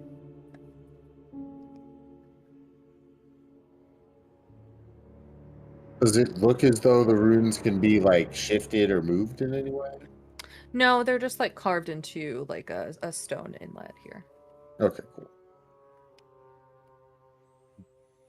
So looking at the first room that has a symbol, what does that room entail? Door closed, I assume. These are more of archways. There are no actual Archways, okay. closed doors here. Sorry, which one?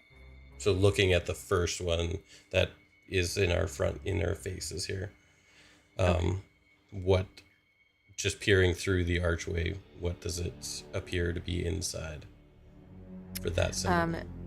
You see a room with just a desk in it. And as you kind of step closer and look at the desk, you see that same rune actually carved into the desk.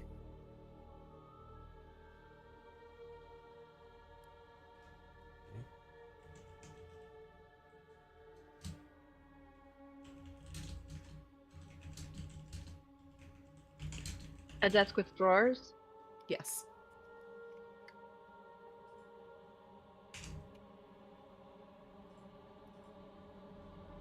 So guys, should we look for notes or anything explaining any of this stuff? See if we can find a journal or any kind of anything that would help us Definitely figure out. rifle through the drawers at least a little bit. Yeah. Like an onboarding manual for a new employee. How to? You may have seen this reverse symbol. It's this. Who's inspecting the desk? What kind of role is required? Depends on the true intention. If we are searching for something, it'll be a survey roll. If we are inspecting and analyzing, it'll be a focus roll. I will survey the desk then. Okay, give me another survey We roll. will gild it again. 5 this time. All right. Look at this desk, and there are items on it that are true to any type of like standard office in this time period. You see a little lamp on there. You see some like pens, random kind of laboratory equipment. Nothing that stands out or strikes you as anything odd. As you open a drawer, you do find a small notebook here with some laboratory notes in it. I'll read this to you again and put it in the chat. This says lab notes. The subject designated the reliquary. Apparent age approximately 8 years old. No signs of temporal passage. No change in weight or cell decay. She hums constantly. It feeds the astrolabe. Stabilization has increased by 28%. I believe she has become part of the structure. The humming has changed, melodic, intentional. I asked her why. She said, I want the walls to like me. I don't believe she is speaking metaphorically. Reed and Marks were consumed. The reliquary screamed and the walls echoed with her. I haven't slept in 3 nights. The others no longer speak to her. She tries to ask us questions, but we pretend we don't hear. I envy Tarek. He's the only one who still calls her a child. I resent his hope.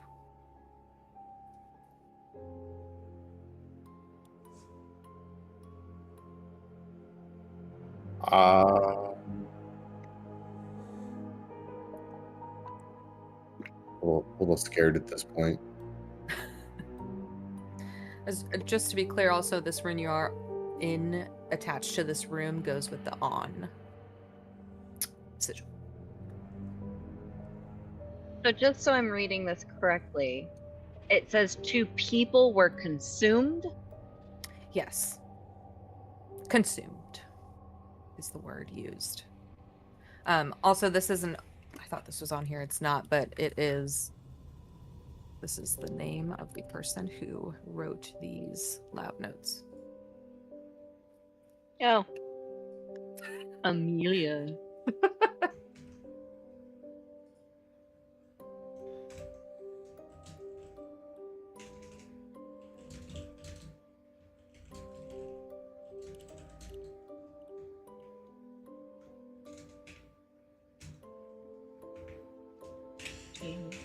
Sorry. Did you say the symbol good. for the room with the arches on? I just meant the same shape for the symbol of this room. It corresponds to the on like sigil that you found. Interesting.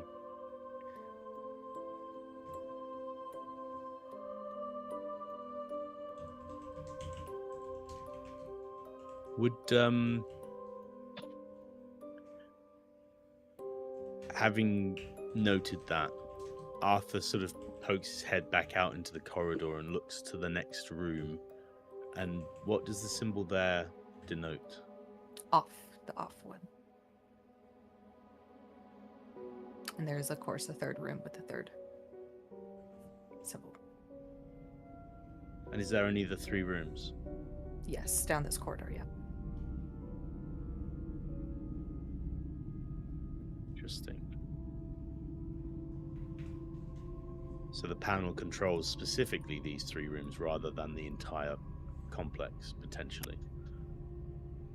You can give me a focus roll to try to see if your hypothesis is correct. I'm gonna use a drive for this one. That is a 6. A 6. I get my guild back. Yeah. So many 6s. Okay. That is a lot of good. 6s. The other 2 were 1 and 2, if that makes it feel better. And this is why we pool our dice. Anyway,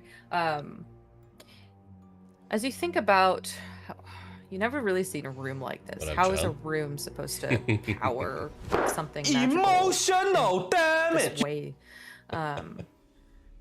But you gather, it's not to shut down these rooms.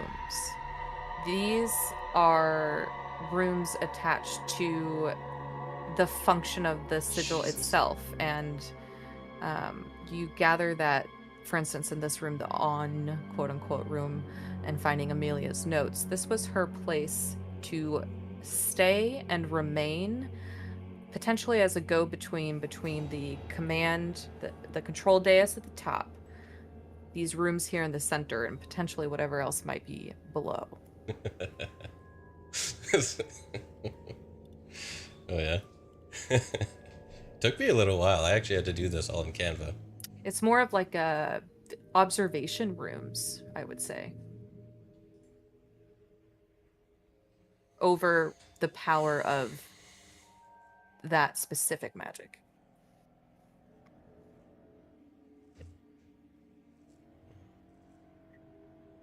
Okay.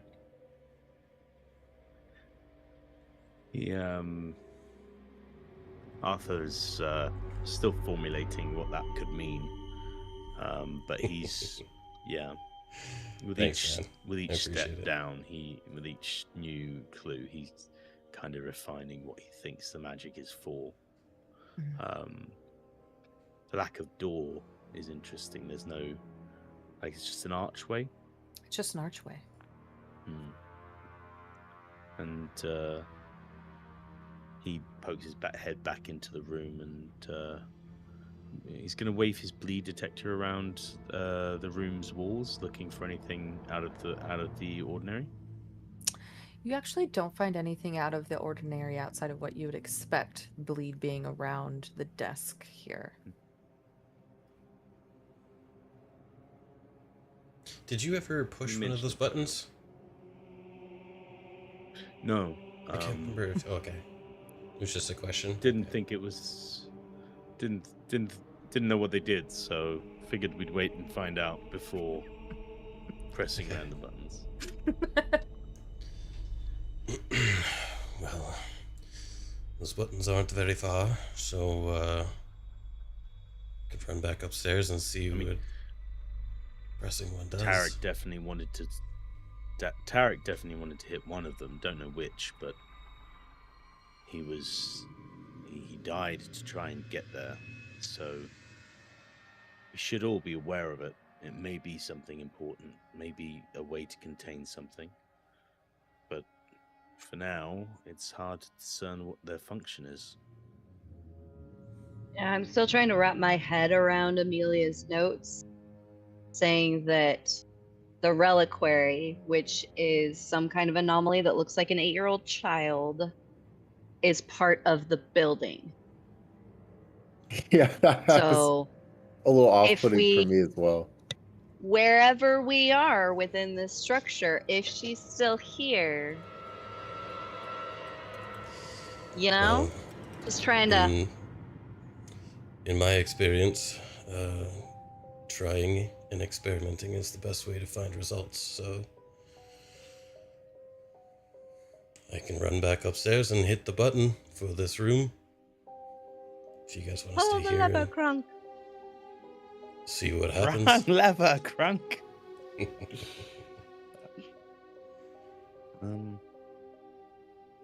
Maybe it wouldn't be a good idea to be in the room if we do that. I concur with that. Yeah. Perhaps stand out in the hallway then. Close enough to observe, though. If this is the plan of action, like Alaric is going to go up and press the button that corresponds to the media's room, Arthur would be very interested to hold the bleed detector over the desk, like to see if it's still giving off bleed when that symbol is activated. Okay. And so he he makes that plan with Alaric and steps out into the hallway with the others. All right. Alaric will go back upstairs and he'll make sure that Alaric, he presses alone. Back You're going by upstairs. yourself? Unless somebody wanted Would to you come like? I'll come with you. with. Okay. All right. I'll come with as well. Okay, Arthur Wait, alone. so then we're gonna Arthur leave Arthur alone. Oh, no, that's a good point. That's a good point. There's only 4 of us. I'll stay with Arthur. You guys Jimmy, go on I'd the really adventure. prefer it if you stayed with me, if that's all right. I got Fully you, Arthur. understand not splitting up everyone, but I'd feel better if you were here. No, two and two seems good. I'll stay with you. All right. So Fiona and Alaric. Fiona and Alaric walking back up the stairs, back to the entry room where the control dais is in this underground vault. Alaric walking up to the buttons here. You find the same sigil that you now, based off your hypothesis as a group, refers to turning something on. And as you press it, where are Arthur and Jimmy standing downstairs in that hallway? You're in the hallway outside of the room? Yes. Sort of close enough that I can see the desk and shine the light, the bleed detector on it, but definitely on the hallway side of the archway to make sure that we're not accidentally in whatever the field is. Okay. Alaric, you press this button. To you, up there, Alaric and Fiona, nothing happens. Except for maybe just a slight spark of electricity that you see, but you don't, up in this room, nothing lights up, nothing flashes at you, nothing like that. However, Arthur and Jimmy downstairs. It first is a rush of air, fast. And then a pulse. A sudden wave of vertigo begins to sweep over you both. Any lighting down here dims. The pressure in your ears starts to shift, like you've been pulled underwater. You haven't. You're still above. There's no water here. When you look up towards the desk where the sigil was, it is lit up brightly. Very, very brightly. And Arthur, you look to Jimmy. Jimmy, you look to Arthur, and it's confusing. Jimmy's not wearing the clothes he was wearing before. This time, right now in front of you, he's wearing some type of black coat, and you look at his hands, and there's red gloves on them. And then Jimmy, you look at Arthur, and you see the same. He's not wearing his normal attire like he was before. He's wearing insignia of the Red Hand. This isn't right. And suddenly, you each feel like the other is a threat. I'm going to have each of you please take one bleed mark with this glyph activated. Okay. However, you both are being set under the effects of a pretty strong hallucination, and it's going to take a roll here. I have Death Defy, which means is bleed the same as mark? A bleed mark. Okay, cool. So once per assignment, when you should take one or more marks from an enemy, you instead escape unscathed. Describe how your quick thinking helps keep you safe from harm. Okay, go ahead and describe how your quick thinking here keeps you safe from harm, because this sense of harm is magical and a hallucination at the same time. Okay, Jimmy's a little more mentally fortified than the average person, so he is aware that it is a hallucination, and there are obvious signs. And he is gonna be like kind of willing himself out of it. The red hand clothes especially will be a dead giveaway for him, and he'll be like a little hesitant to believe in anything he's seeing at this point. Okay. So you don't take that mark. Arthur, I would like for you to make a sense roll for me here to try to resist this hallucination. Yeah. I would. I also have let them in, which if I take one on bleed marks, you also gain additional information. Right. So he would be recognizing the bleed. He would instinctively open himself to it. Yeah. And he would. his question would be, am I watching the past, or am I seeing something that, is this being played for me, or am I watching something that happened? But I'll do the sense roll. I have, wow, 2 6s. That's a lot of 6s. They're not my gilded dice though, so but that's a 6. Two sixes is a critical success. Critical too. success. Nice. I will start with your ability and the question of, is this real? Is this something being shown to me? Is this from the past that I'm seeing? And the answer is yes to all of them. Whatever hallucination is being shown to you is of Red Hand operatives that were here before, but also being attached to your friend and you, and you're starting to hallucinate yourself as these people. And the hallucination kind of shifts around a little bit in different ways, but you brace against it, and the walls kind of ripple and blur for a moment. But it's a memory and like an invasive suggestion at the same time. It's a very strange thing to experience, even stranger to try to put into words. It's like the bleed is trying to carve its own truth into your mind of what exactly occurred here. But there is the past and the future and the present all kind of happening at once. With that, you also, because you got a critical success, you do not take any bleed marks. You fully resist the hallucination, and you look and see Jimmy returns to his normal self, kind of staring at you, watching, trying to see what is happening in your mind in that moment. And suddenly it clicks for you. This sigil here was the on sigil. Clearly, it's not clear if it turned anything on or not. You don't hear any humming. You don't see a child before you. But with this hallucination and these images and feelings being shown to you, your instinct is telling you that whatever that third sigil is and why it's reversed and backwards, maybe it wasn't for what occurred here, but maybe it was for you to be here. And maybe it was a trap.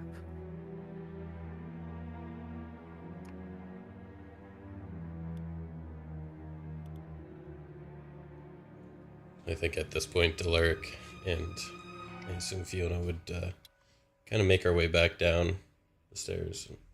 Yeah, you would have like felt a deep vibration when you didn't really hear much or see anything, so you come back down to see what that. We're not gonna flip the other switches? Maybe let's try just one at this time. Okay, fine. Let's go. So how did it go?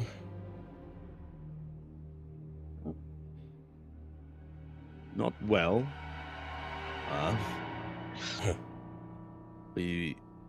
Jimmy, did you also see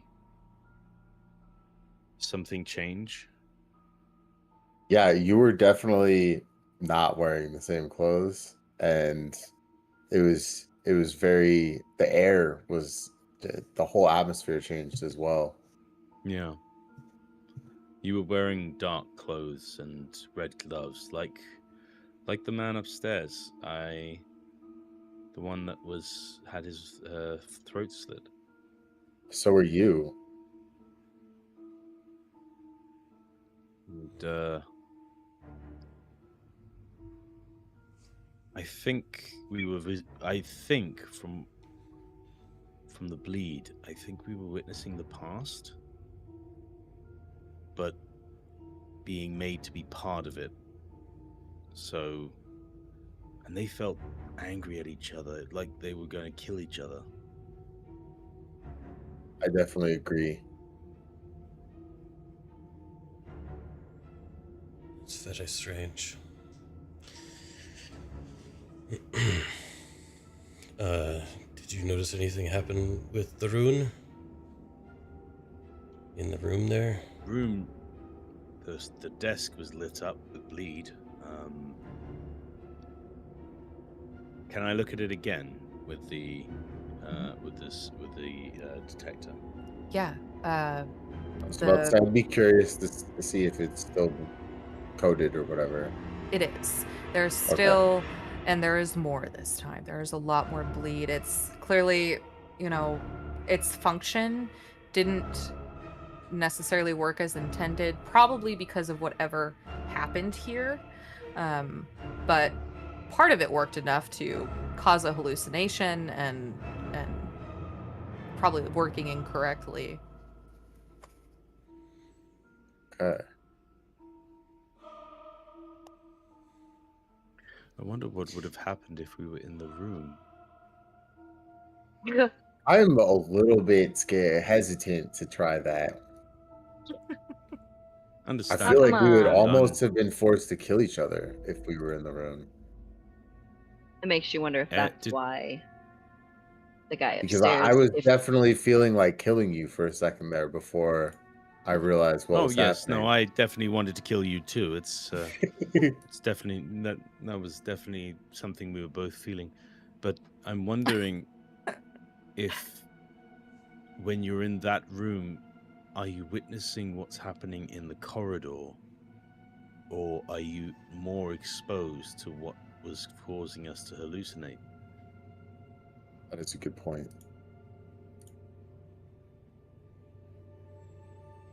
Does anybody want to try and stand in the room?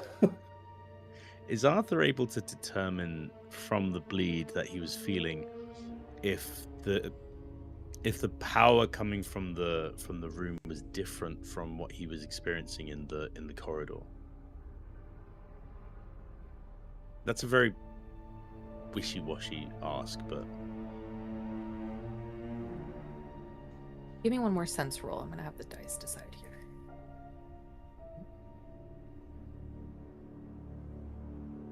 That is a 4. A 4. It mostly seems like the same, but there's something else that feels like it's not attached to that child. Darker, deeper.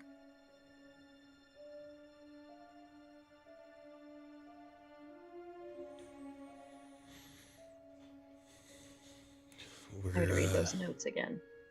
Were either of you looking at the other room at all? Not yet. No. But I'd like to. There's a different symbol there, and while the symbol is off, maybe the symbols are being used for location rather than the on and the off. We should look at it. I would like to see what's in that room. All right. Yes. We are looking at the third room. So we have the on, off, and the unknown. You're looking at the unknown. The off. The off one? Off first. We haven't looked at the off first. Okay.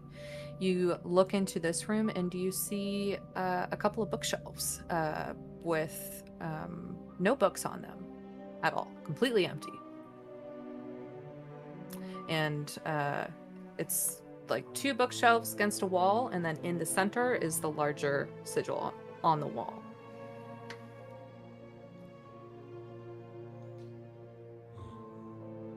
I wonder what we'd see if we press the other button. I'm game if you are. Just one sec.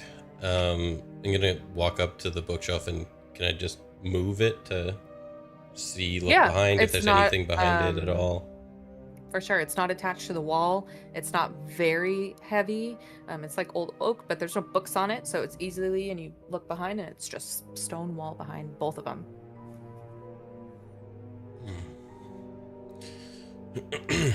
Can I discern whether there is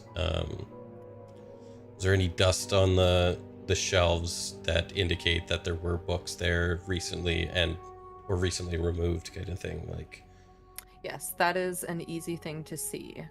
One shelf is completely clean, like sparkle clean. Another, you do see little markings of dust where books would have been. okay. Okay, so there was a decent amount of books here somewhat recently. Mhm. Well, as odd as a empty bookshelf may look, it looks like there was books here recently that we might want to look out for. But if you guys really want to hit that button,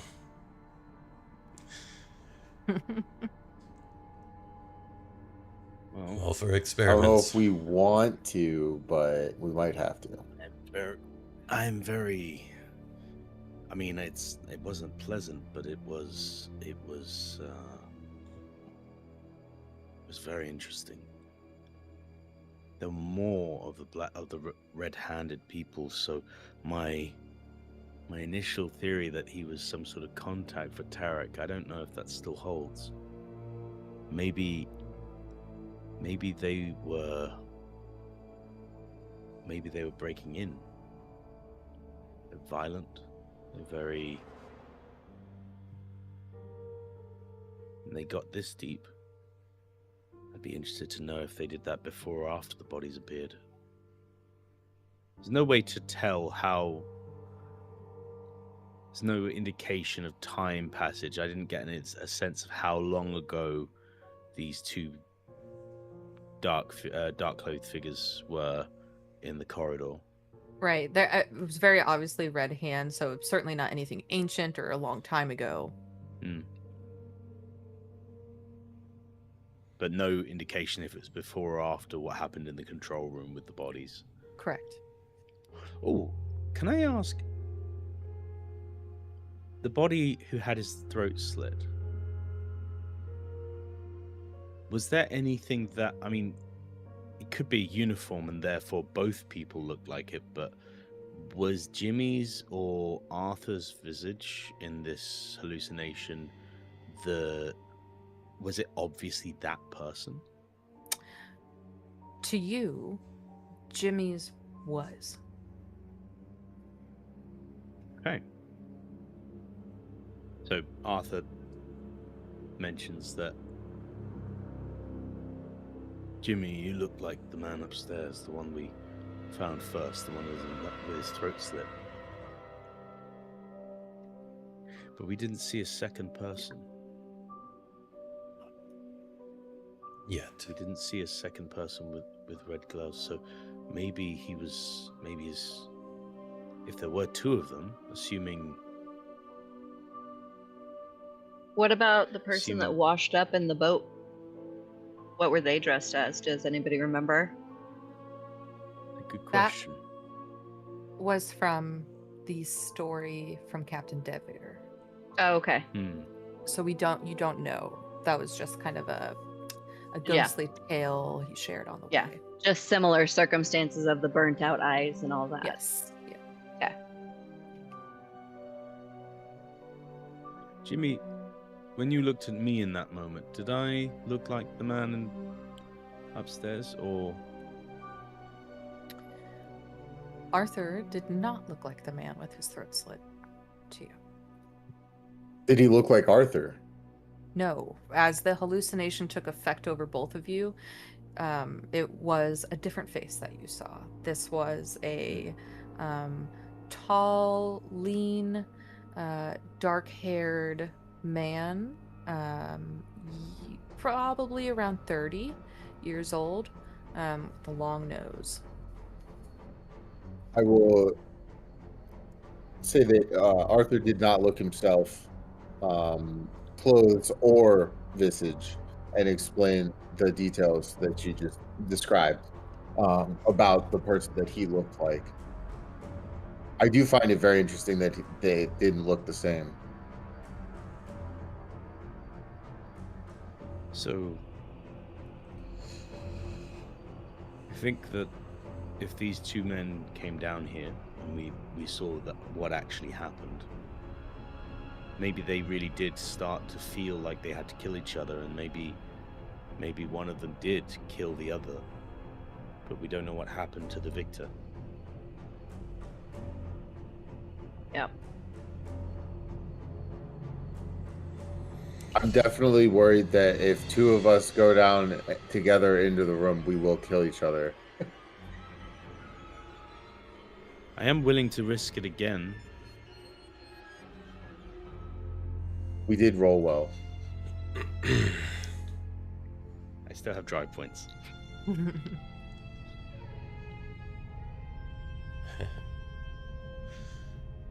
I mean, Is there anything else in the game room with other you than the and- bookcases? No, just the bookcases. it's either that or we Wonder if can we'd go see on what and books look at are on them. what is in the third room. Let's have a look at what's in the third room, but I am interested in experiencing this room with that symbol pressed upstairs, if that's okay with everyone. I know that's risky, but Yeah.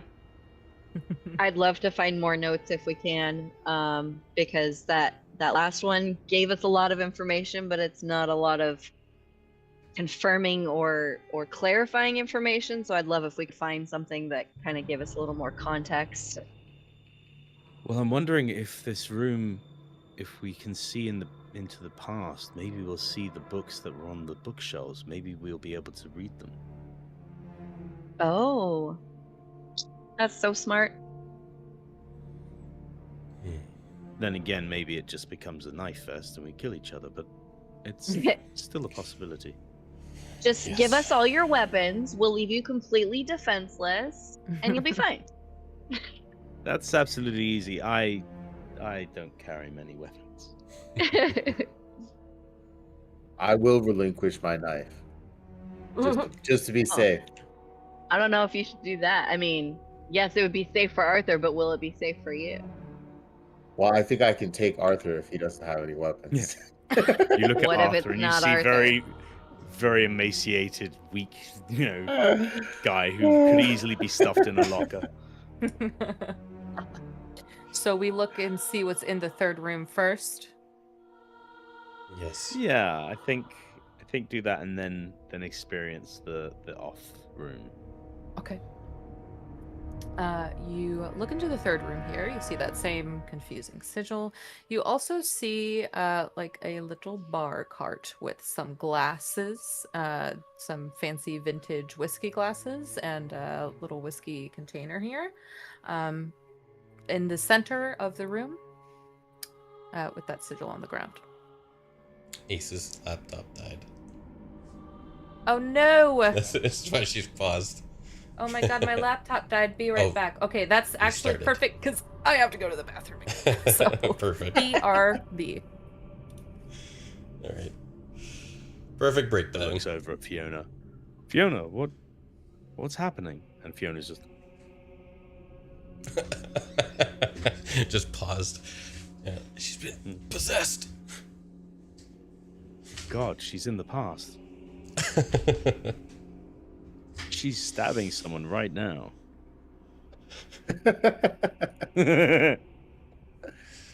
Oh no. Jonathan, who romances who? Okay, yeah.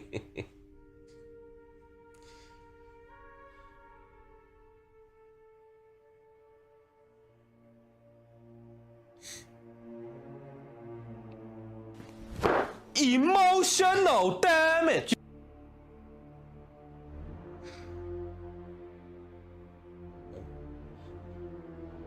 There we go.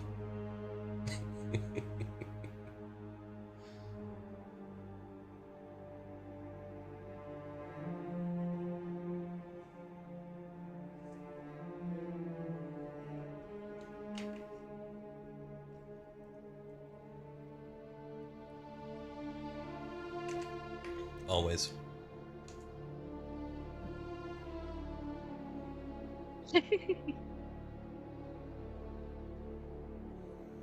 John is always being John. Yeah.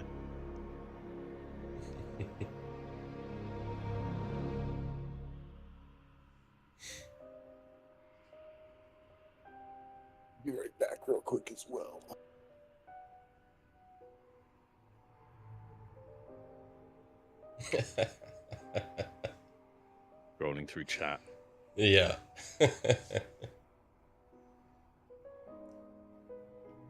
Coffee, lazy John. Bruh, coffee.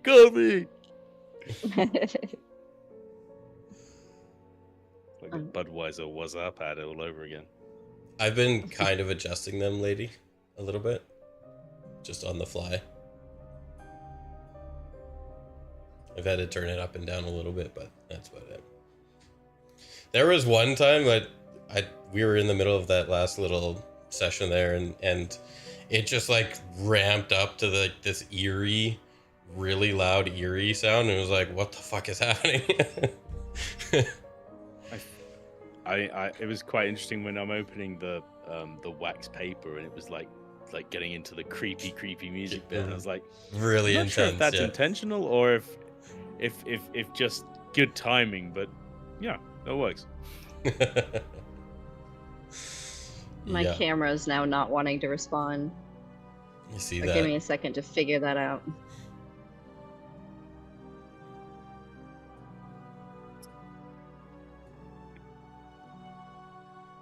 Of course, I'll read you a bedtime story, Lacey.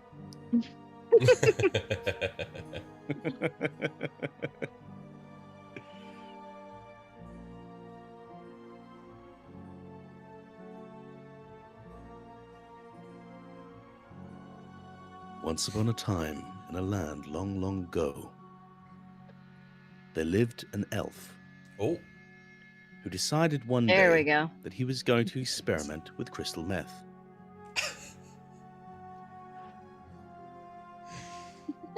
an elf on meth. Of course. Yeah, she loves it. Of course. Sweet dreams! Uh,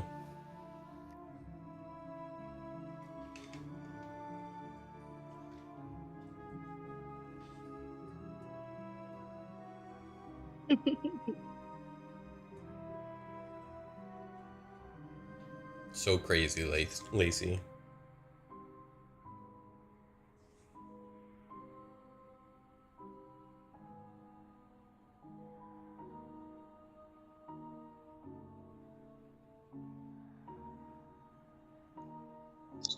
He's giving Scanlan John. vibes. Have you ever DM'd, John? Jonathan. You've been gone for like half an hour on your stream. Shut up. You're not one to talk. We've all had to sit there while you've pinched one out. Yeah. And we get that jump scare in the middle. When you forget to mute your microphone.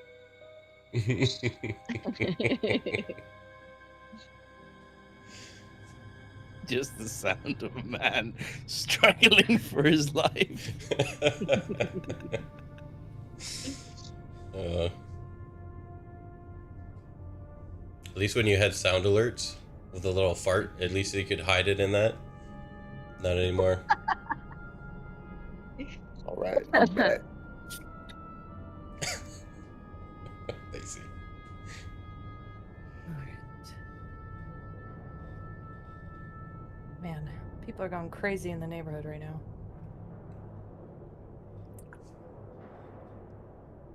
They're 2 days late. It's so funny no, because around it was here, really low They key do it for for a us. week. Yeah. We usually geez. have that, and this year it was there wasn't a lot of fireworks, honestly. Interesting. Excuse me. Okay, so we are at the third room here. You saw the little bar cart. And so we are doing the same thing here with Alaric and Fiona going back upstairs.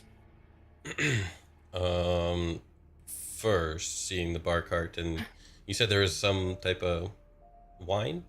Was it on there? Or Whiskey. drink of Whiskey, I some- believe. Whiskey. I'd like to again use the laboratory equipment and see if I can discern any ill matter in it, or if it's Yeah. just straight old whiskey. This is straight up whiskey. Nice. Nice. Let's drink it. Does it smell like good whiskey? It smells like really good whiskey. Does it have an age on it? No, you know those like crystal glasses that you see, like those old vintagey. That's like what a that is. decanted. Yes. Yeah, Yeah. immediately screams, "This is fancy liquor." Yeah. Not Yeah. just. This isn't just liquor. This is not just liquor you leave in the bottle. This is liquor you transfer to another bottle, Mm-hmm. a fancier bottle, Mm-hmm. one that you pass down through generations. Nice. Okay. And that was all that's in that room? Yeah. There is the sigil on the ground for the third one as well, but outside of that, it's empty save for the bar cart and the whiskey. The sigil in the first room was on the archway. The sigil in the first room And- was on the desk. The sigil in the On the second desk. room is on the wall in between the bookcases, and then in the third room it's on the floor. I wonder if that is where you're supposed to stand. Or be for the. God, dude, just stand on the demonic summoning circle. It's fine. What's the worst that could happen? Yeah, I think Arthur would be interested in first checking the whiskey with the bleed detector and the bookcases, because he didn't actually do that. But then he would be interested in experiencing the off room and the bookshelves, and then maybe if he survives, if I don't have to roll a new character who just, Arthur's long lost brother who comes to avenge him. The day one death would be sick. Yeah. Yes. I am Arthurian, Arthur's brother. Stop it. And I am here to avenge his death and drink that whiskey. And that's how two characters died. Gosh, it's so funny. So he'd want to detect first, but I have a feeling there's going to be bleed around the bookcases and the whiskey cart because of their proximity to the sigils. That is correct. The bleed is not emanating directly from these objects, but residual bleed because of the sigils around them. And he then looks at the others. Says, "I'm obviously fine if one of you wants to stay, but I understand if you don't want to. It's probably dangerous, probably a bad idea, but I am still going to do it." That's the spirit. Is there a way to be able to see him without being directly in the room? Like, Yeah, kind of be on call? For sure. Each room, the entry is an archway with no physical door, just Okay, open cool. space. So you could stand in the hallway on the other side while Arthur actually stands in the room. That is where Jimmy will be. I will have your back, but not that much. This is amusing to Arthur because this is very much reversed in how he usually does things. It's very much like, Right? Jimmy would be up front and Arthur would be in the back like, "You'll be fine." And Alaric and Alright. Fiona are back upstairs. Yes, we will head back upstairs. And we will hit this second button, the off button.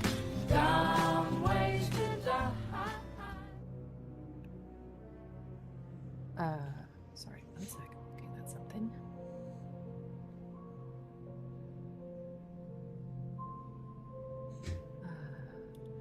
Okay. You press the off button. Arthur, you're standing up, I assume, like up against the sigils on the wall, so probably just in between the bookshelves. Yeah, just watch it, just looking at the bookshelves like I was perusing a good book to read, maybe about an elf who was addicted to meth. Oh, Lord. Okay.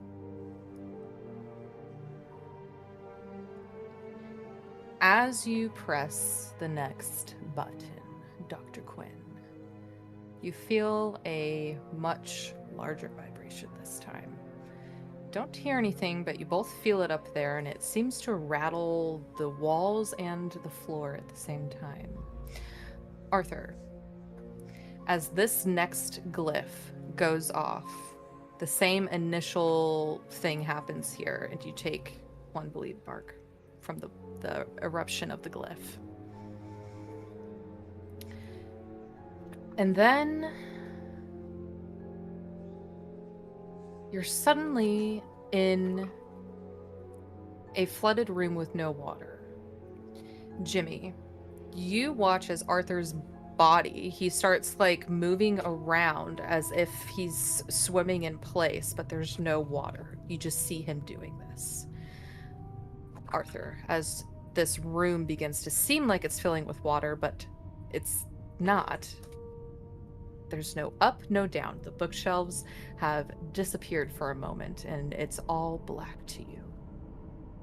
And then there's a scent that shouldn't be here. Fresh grass. It's so strange. And then suddenly a light grows brighter, and with a blink, all of you at the same time find yourself standing in the middle of a grand library. With the pressing of this button, all of you have been shifted into this space together.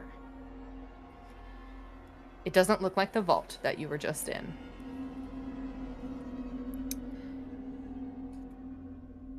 You see endless rows of books stacked from marble floor to domed ceiling. Every single book, as you look, is the same. It looks like a child's diary. But as you all look around, Fiona, you see they all say Fiona. Arthur, you see that they all say Arthur on them. Jimmy, you see they all say Jimmy, and so on with Dr. Quinn. Lounging across there are rugs here, and lounging across the rugs and the shelves and on the tops of these book stacks are about 24 cats. Each cat is missing its head, but Ew. they purr at you anyway.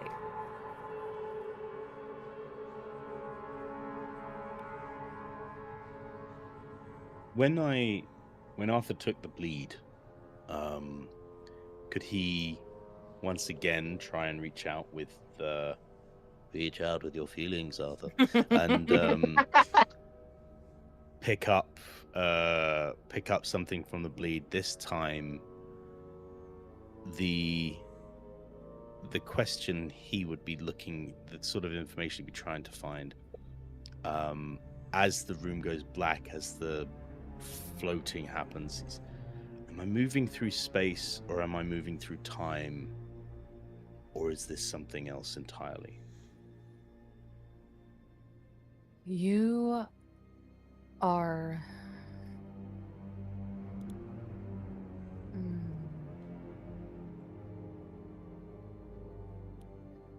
You're moving through both space and time, it seems.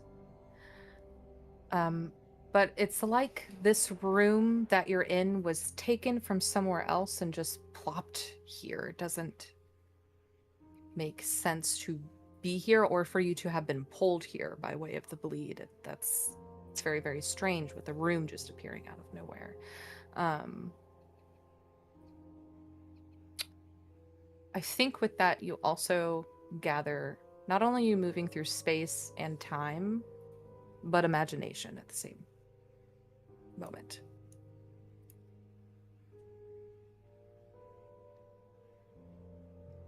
Could I take one of the books from the bookshelf, the one that has my name on it? Mhm. And does it look like something I did, or does it look like something from the child's hand, or is it something that I would recognize? It looks like something you did, and you flip open a page and you see your own handwriting in there.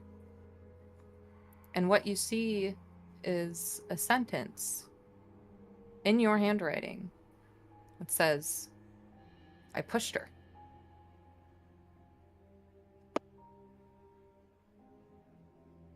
Alaric would have done the same thing, reached for one of the books with his name on it, and and opened it to see what the contents were. Yeah.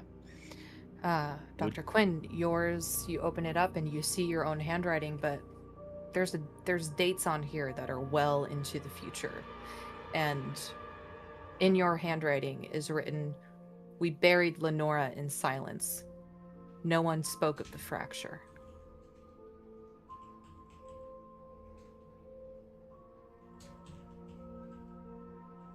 Wait, like Lenora, the person who sent us here? Our Lightkeeper. Your Lightkeeper, Lenora. Yeah, that was what the fuck. Let's hope that wasn't a foretelling, then. Literally has the date on it, so I'm gonna say. If I look at the Detail- I mean- cats with the spyglass, do they have bleed on them? Absolutely everywhere. They, I mean, These they are, have no are head. I'd assume bleedy they're bleeding. cats. Dadgummit. Would Arthur, that line, "I pushed her," is it written in my handwriting when I was a child? Like, does it seem like it's from the past or from the future? It seems like it was written in your handwriting as a child. And there's a distinct part of his childhood that he doesn't remember. The memory of how Anastasia, his sister, disappeared. Is there any? Does it strike something in him like a cold dread that might be something he's forgotten, or is this something I can pin to an actual incident I remember? Give me a focus roll. I'm gonna use a drive point, if I may. Mm. That is a 5 on my gilded dice. A 5. Mixed success. Yeah. As you said, there's parts of your childhood you do not remember. It's very unclear. You recognize it as your handwriting. It's too confusing for you at first, but kind of trying to pull out memories from the trauma void as best you can. Maybe it's pointing to something that actually occurred with Anastasia. But it's like trying to recall a dream. Everything I can picture when thinking about it immediately goes to the first memory he has back, which was standing in the gardens, and he's quite interested suddenly if everyone else smelt the cut grass or if that was somehow triggered in his memory alone. Nobody else smelled the grass.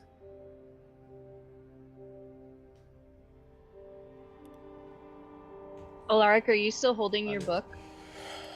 Well, I think after he would have read that one line, he actually would have went for another one to see if it actually says the same thing. If it's over and over, all the same.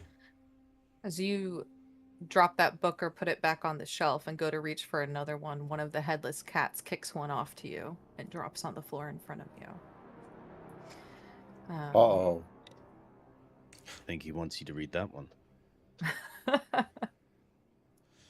I'm wanting to look at one of the ones they've read since they're unique to each of us. Mhm. I want to try to read the same That's one and interesting. see. Yeah. Yeah. You pick up the Arthur same would one. offer his. Or I'll Arthur. hand Okay. the book over then. You have all of And those. I'll pick up the one that was kicked at me. Okay. You open the first one, and it's written in your mother's hand, Fiona.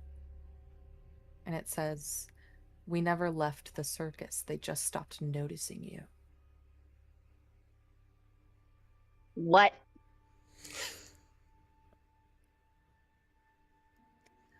Dr. Quinn, on the third book that you open, you see and hear written in Tarek's hand the notes that you saw before, and it says, "Today I let her out of the lighthouse." Today I let her out. Yes, it says, "Today I let her out of the lighthouse." Was there a date? On this one, no. Okay. Could Arthur look at another book Mhm. of his own? Mhm.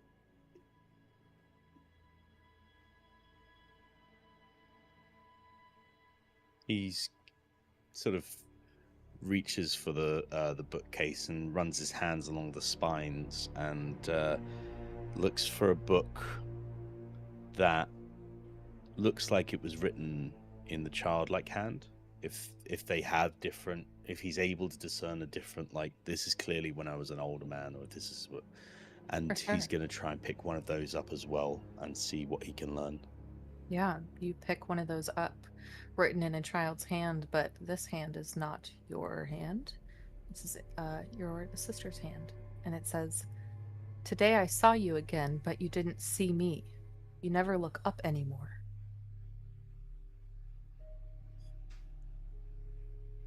That chills him.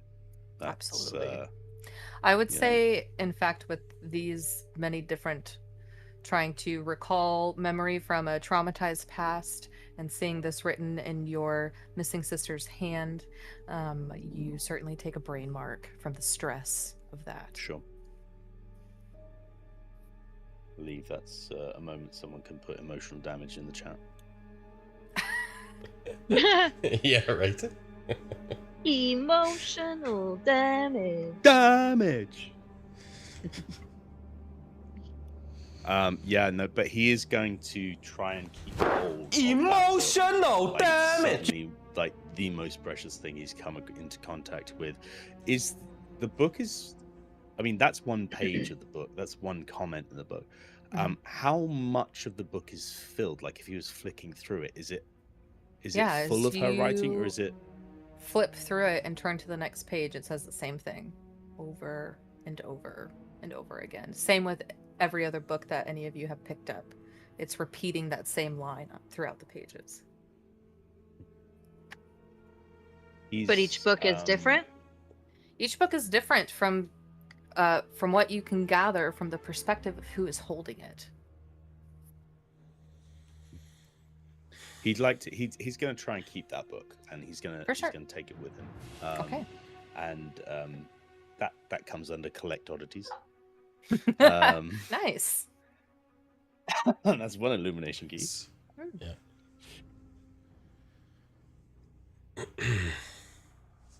As you pocket that little diary away, one of the cats kind of circles your ankles there, and Fiona, as you're there kind of reeling from what was written, your mom's hand, so strange. A cat comes up and kind of circles in between your legs as well. Kitty.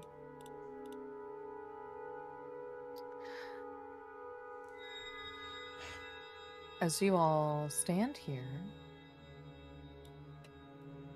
all of the cats begin to form a circle around you all in a group. And as they do so, the ground begins to light up, and you all feel yourselves in water with no water yet again. And you are very quickly pulled back to where you were before you came to this randomly appearing room.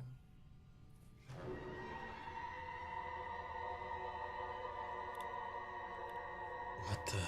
Arthur is, I mean, having just taken a bleed and a brain point from that one, is sort of feeling very sort of out of sorts for a moment. But the first thing he does, having transitioned back to the real world, as it were, he presses on his coat, feeling for the book to see if it's still there. The book is still there. Can he take a look at the cover and see if it's still the same book? Structurally, materials it's made out of, yes. It does not have your name on it. And when you open it, all of the pages are blank. So, whatever that was, we couldn't take information back with us. Book is empty.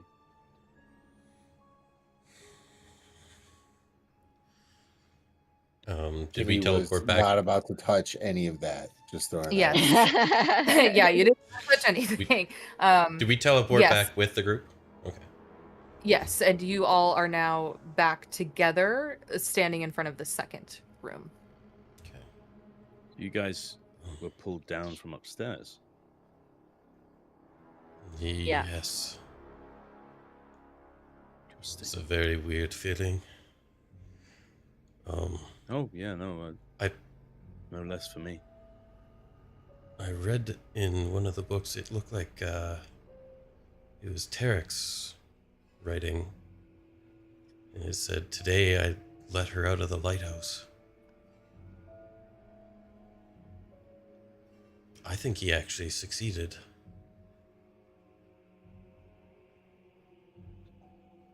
Perhaps your explain. theory about him trying to seal it back up, maybe there is some merit there.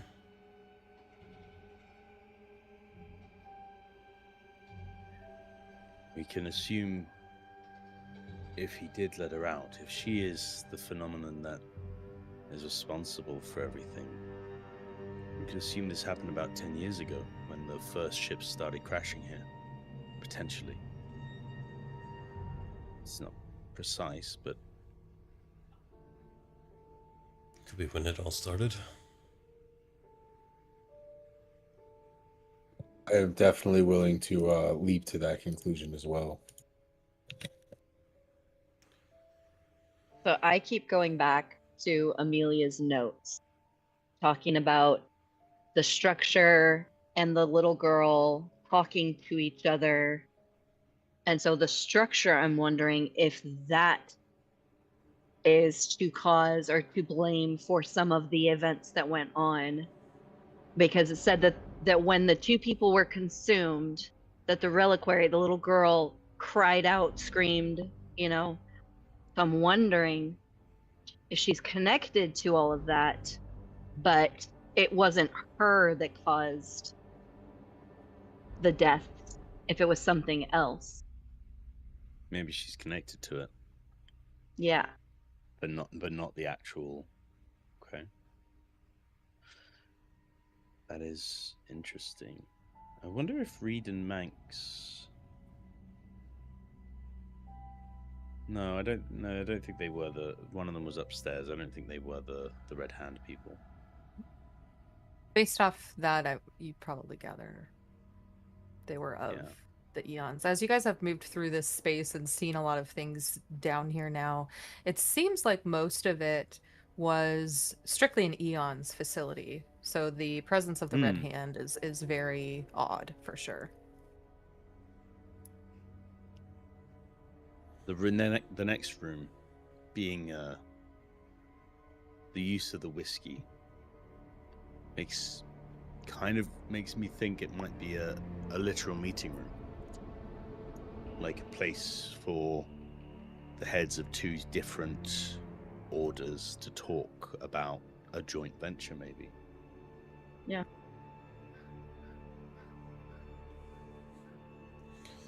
Anyone want to go again? One more round. One more round. I'm gonna let it ride. Yes, let's keep the experiment going. Why not? Okay. There are many reasons why not, but I'm still going into it. You guys are all crazy, but I'm in. Jimmy's like, I'm used to arresting people.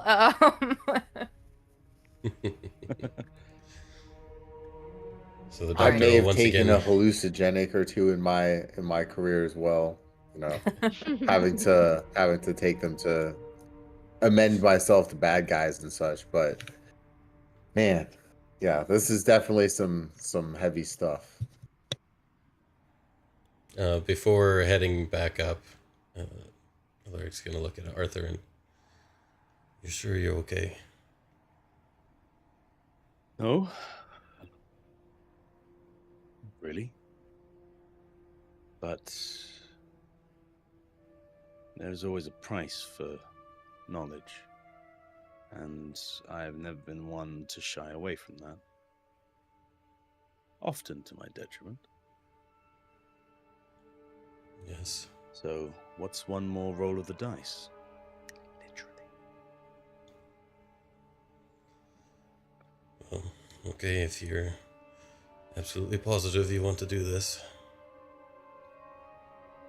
Hey, I don't think I can come this far and not do it. I'll head back up.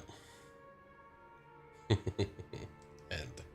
Let's press go. the third button. The unknown button. The unknown button. So Arthur goes into the room, and so as I understand it, the room has this sort of drinks trolley in the middle with the sigil. 2 chairs? There are no chairs. It's just the trolley. No chairs. With the whiskey. No, on it. just the trolley. And there's nothing else on the walls, nothing else, just... Correct. He's going to do something incredibly stupid. Love it. He's going to pour himself a drink. I knew I it. love I was stupid. hoping somebody would pour themselves a drink.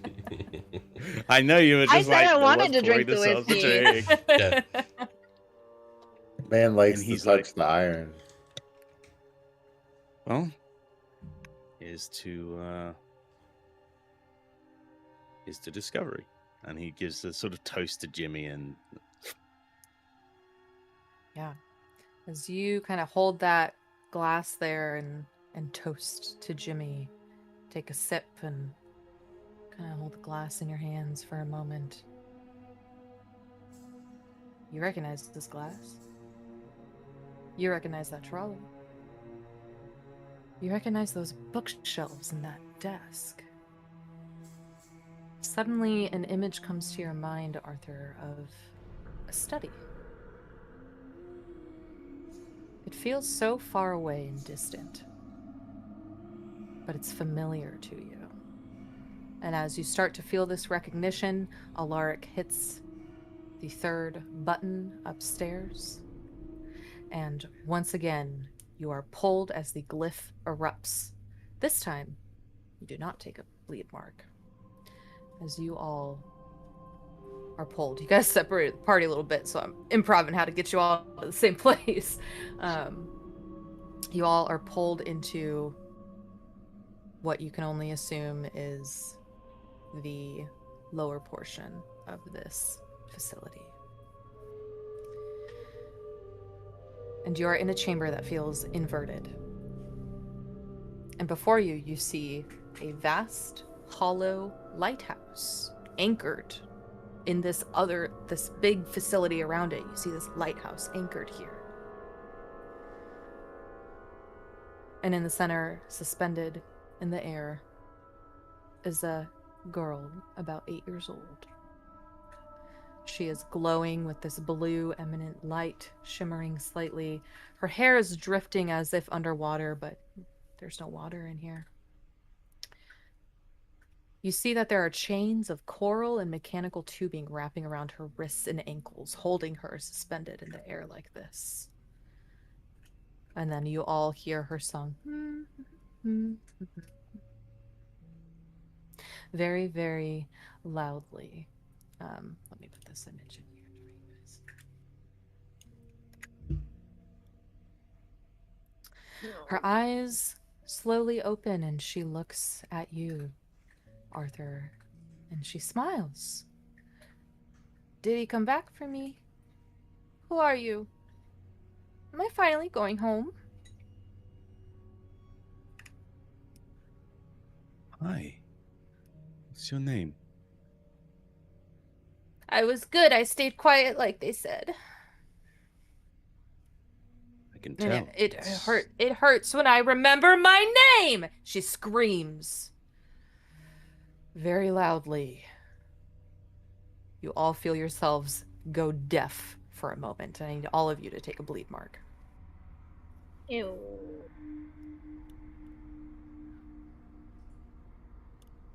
As I take the bleed mark, I can only think of one question that Arthur would like to know. What's this little girl's name? Her name is. Sorry, one second.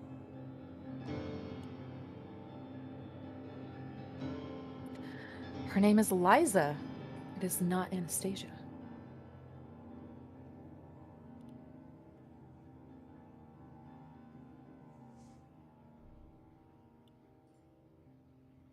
As he's obviously a little disappointed, but he didn't think it was. There was like a connection there, and clearly for Arthur, there's a lot in this place that is now incredibly creepily familiar to him. He's 12 years old again, stumbling into the study underneath the crypt in his father's mansion, and suddenly losing his sister and awakening 4 days later in the gardens outside. No memory of what happened, but that he does remember the room briefly, and the whiskey, the bookcases, even the alchemical symbols, all littered this room. And while he didn't expect Anastasia to be here, he does feel like there's definitely a connection between what happened then and what's happening now. He's feels the bleed sort of whisper this little girl's name, and he keeps it to himself for the time being. He's not going to make her angry by saying it, if that's what's going to happen. But he looks at the others and sees they've similarly been rendered deaf by this outburst, and sort of puts his hands up in a placating motion. It's okay. You don't have to remember, but my name is Arthur, and I'm I'd like to help. These are my friends. And he gestures over and at Fiona and Alaric and Jimmy, and introduces them in turn. Who was it who told you? Oh, sorry. She looks at you, Jimmy, and says, "Did the sea swallow my birthday?"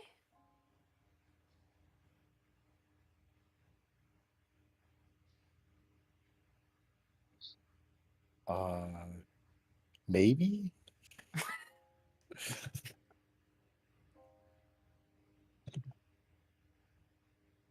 She's just floating there. Sorry, go ahead, Arthur. Is it nearly your birthday? I've been waiting for my birthday party. Tarek said he would give me one when he got me out. Sounds nice. Yeah, have you seen him? Not recently, no. Sorry. I've heard No of one's his come name, to but check on me. Sorry, it must have been scary. Is she like ghostly, or is she? She's not human? she appears human, but her whole body is glowing this blue light. She starts humming. What do you mean? Did the sea swallow your birthday? How does the sea swallow a birthday? I dreamt I was made of light and no one could hold me.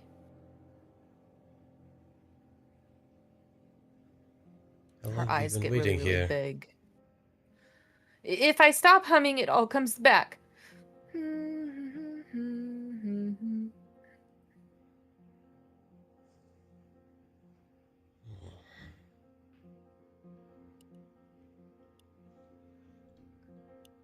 Um, how long have you been here?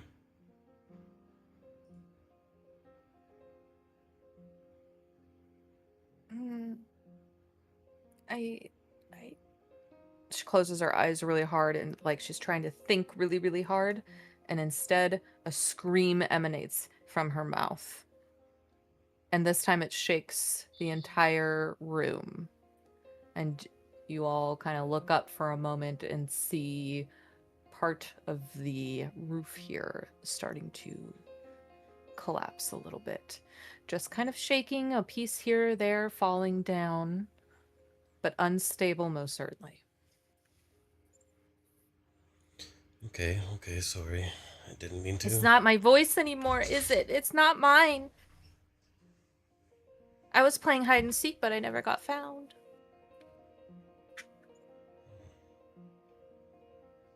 It's That very, just very means sad. you're very good at it. Where were you hiding?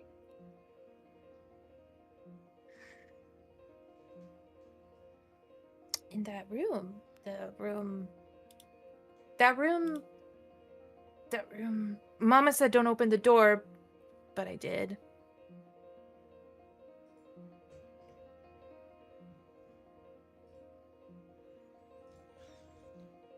What was the room like? I'm not allowed in that room. I went into a room I wasn't allowed in once. I was a kid, a bit older than you are, but I went there with my sister. Is she here? I want somebody to play with. I'm sorry.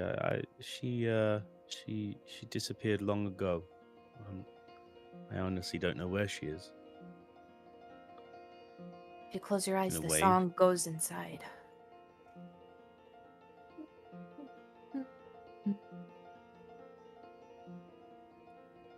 Can I try humming the same tune? Sure. He sort of joins her in humming. And this could be speak their language. If you want, it's the ability of the occultist to, you can speak the supernatural language of any phenomenon you encounter, describe what strange or terrifying way you communicate with each other. Maybe through this strange harmony, there's a passing of understanding. As you start...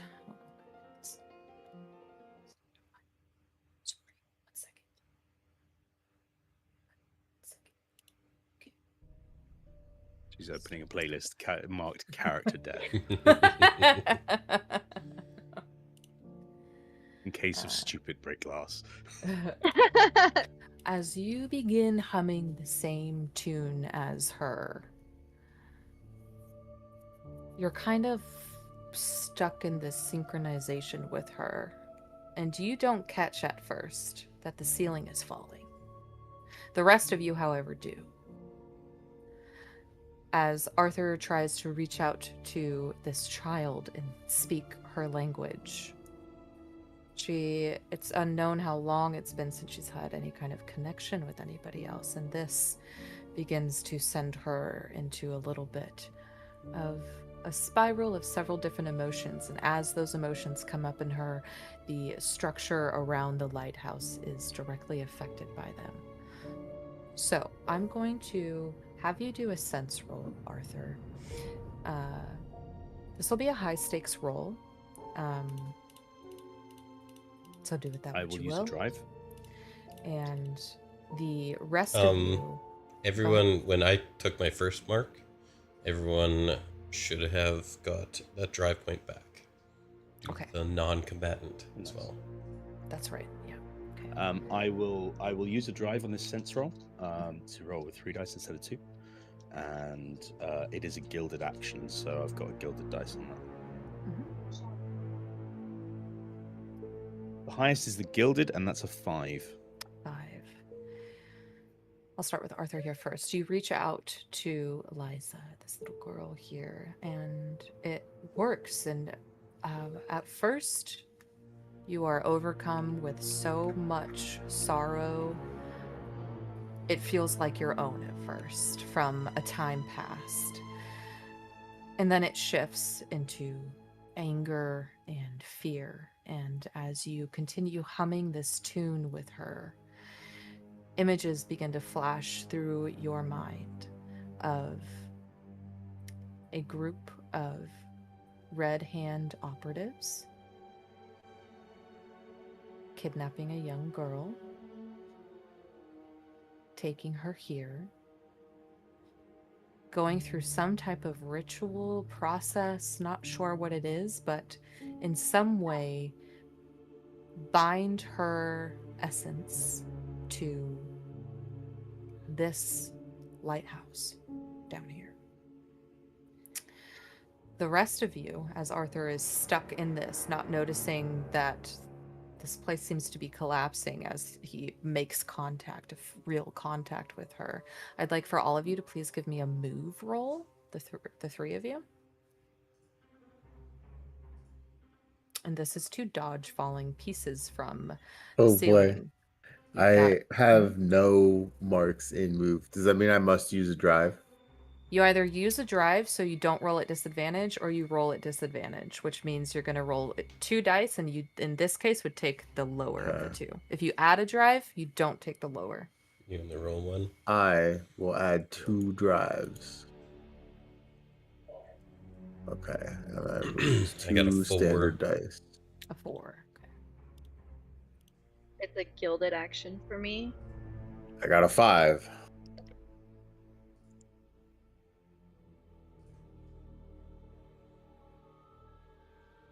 What's it mean if you get 2 6s? Critical success. Okay. So that's the equivalent of a natural These 20. are awesome. Oh, okay. Yeah. Okay. Sweet. Those are good move rolls as you all kind of watch Arthur reach out, and then pieces of this structure begin falling, a metal pipe, some concrete in one area. You all manage to dodge out of the way quickly enough. And at that moment, Alaric, on the ground before you, it starts to separate. The ground is shifting. As it does so, you can begin to see some type of shape from beneath the ground here.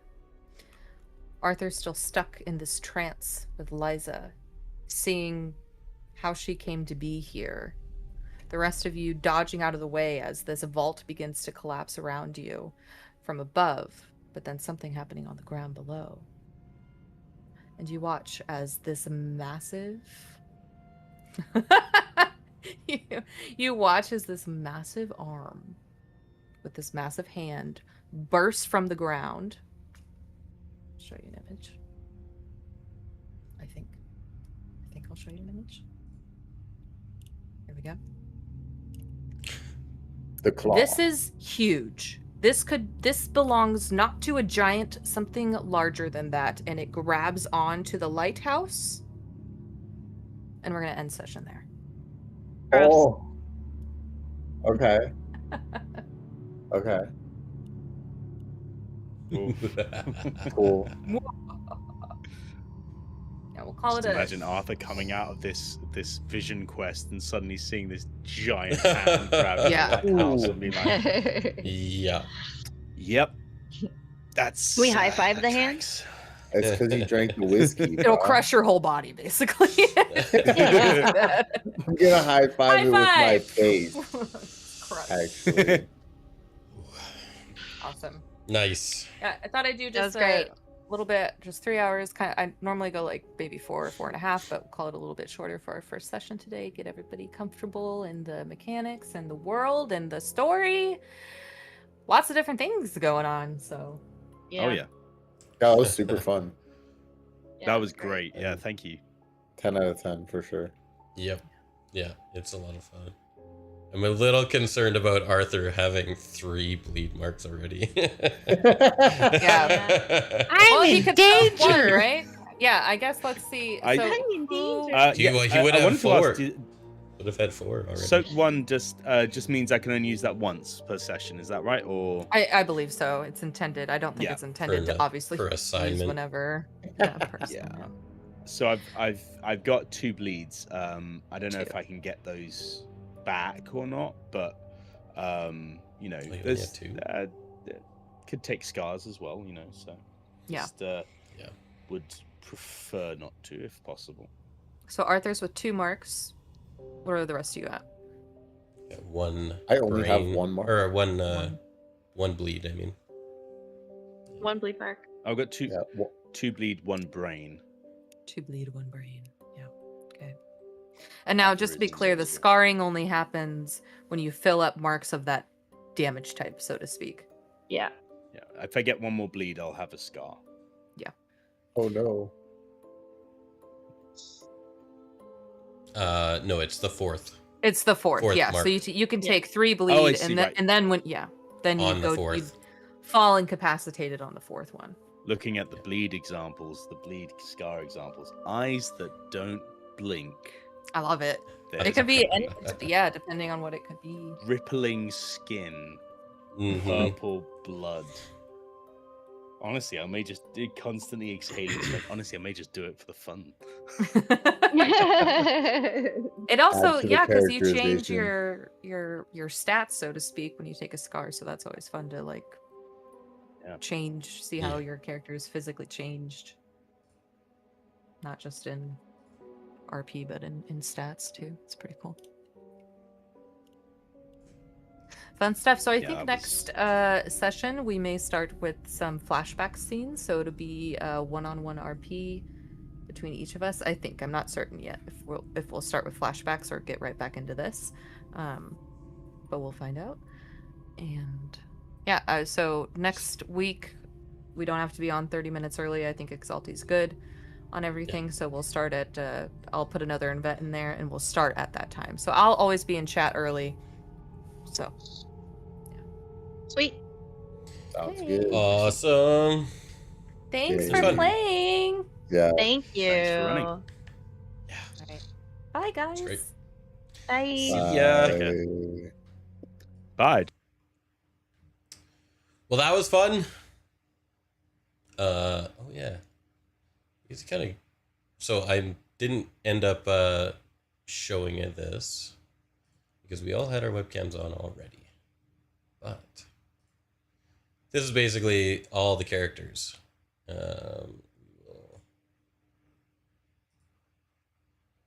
Placeholders are nice. Yeah. Yeah, I didn't end up. I'm gonna probably build in a timer to like drop the webcams down for a short little bit, just to so people can kind of see the characters as they pop up and down. But yeah, these are all the characters here, and so you got Alaric Quinn, who is a scholar doctor, and you know, all of the illumination keys, which is basically the target that we're trying to do, are what our characters should be kind of RPing when we go through these assignments, and that kind of plays a role into our level up, as they say, and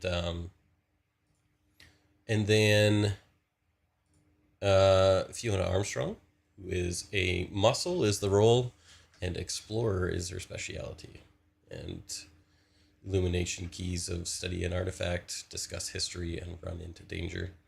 Muscle mommy for sure. I don't know if you ever saw what was it? It was Smallville. I had a big like Lois Lane vibes from Fiona's character profile. You got 3 illumination keys already. Yeah. Collect oddities, act bizarre, and consult arcane texts. Did you do the arcane texts?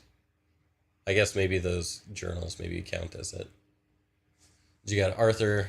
Weird is the role, and speciality is occultist. It's technically a text made of arcane? Question mark? Yeah, I mean, I would count it. And then Jimmy Holmes is a slink detective.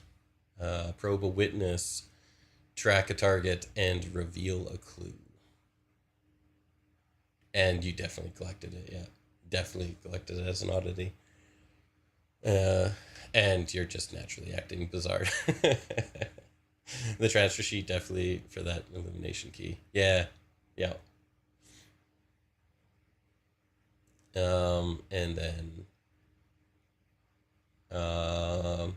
And then you got Lenora Blackwood, who is a Lightkeeper of the Circle of Blood and Burden. There's not really any illumination. I guess I was contemplating putting, like, there's some questions that we have to ask as far as the circle, like, did we accomplish it? But did we accomplish what we set out to do? And then that's how we advance the circle itself. But I didn't bother writing that down because that's kind of, it was like, did you solve the mystery? Start humming at glowing child destruction. If that's not acting weird, I don't know what else I can do other than dance the bird among the bodies. Yes, exactly. Yeah. Acting weird, yeah. Humming along with a phenomenon is pretty weird.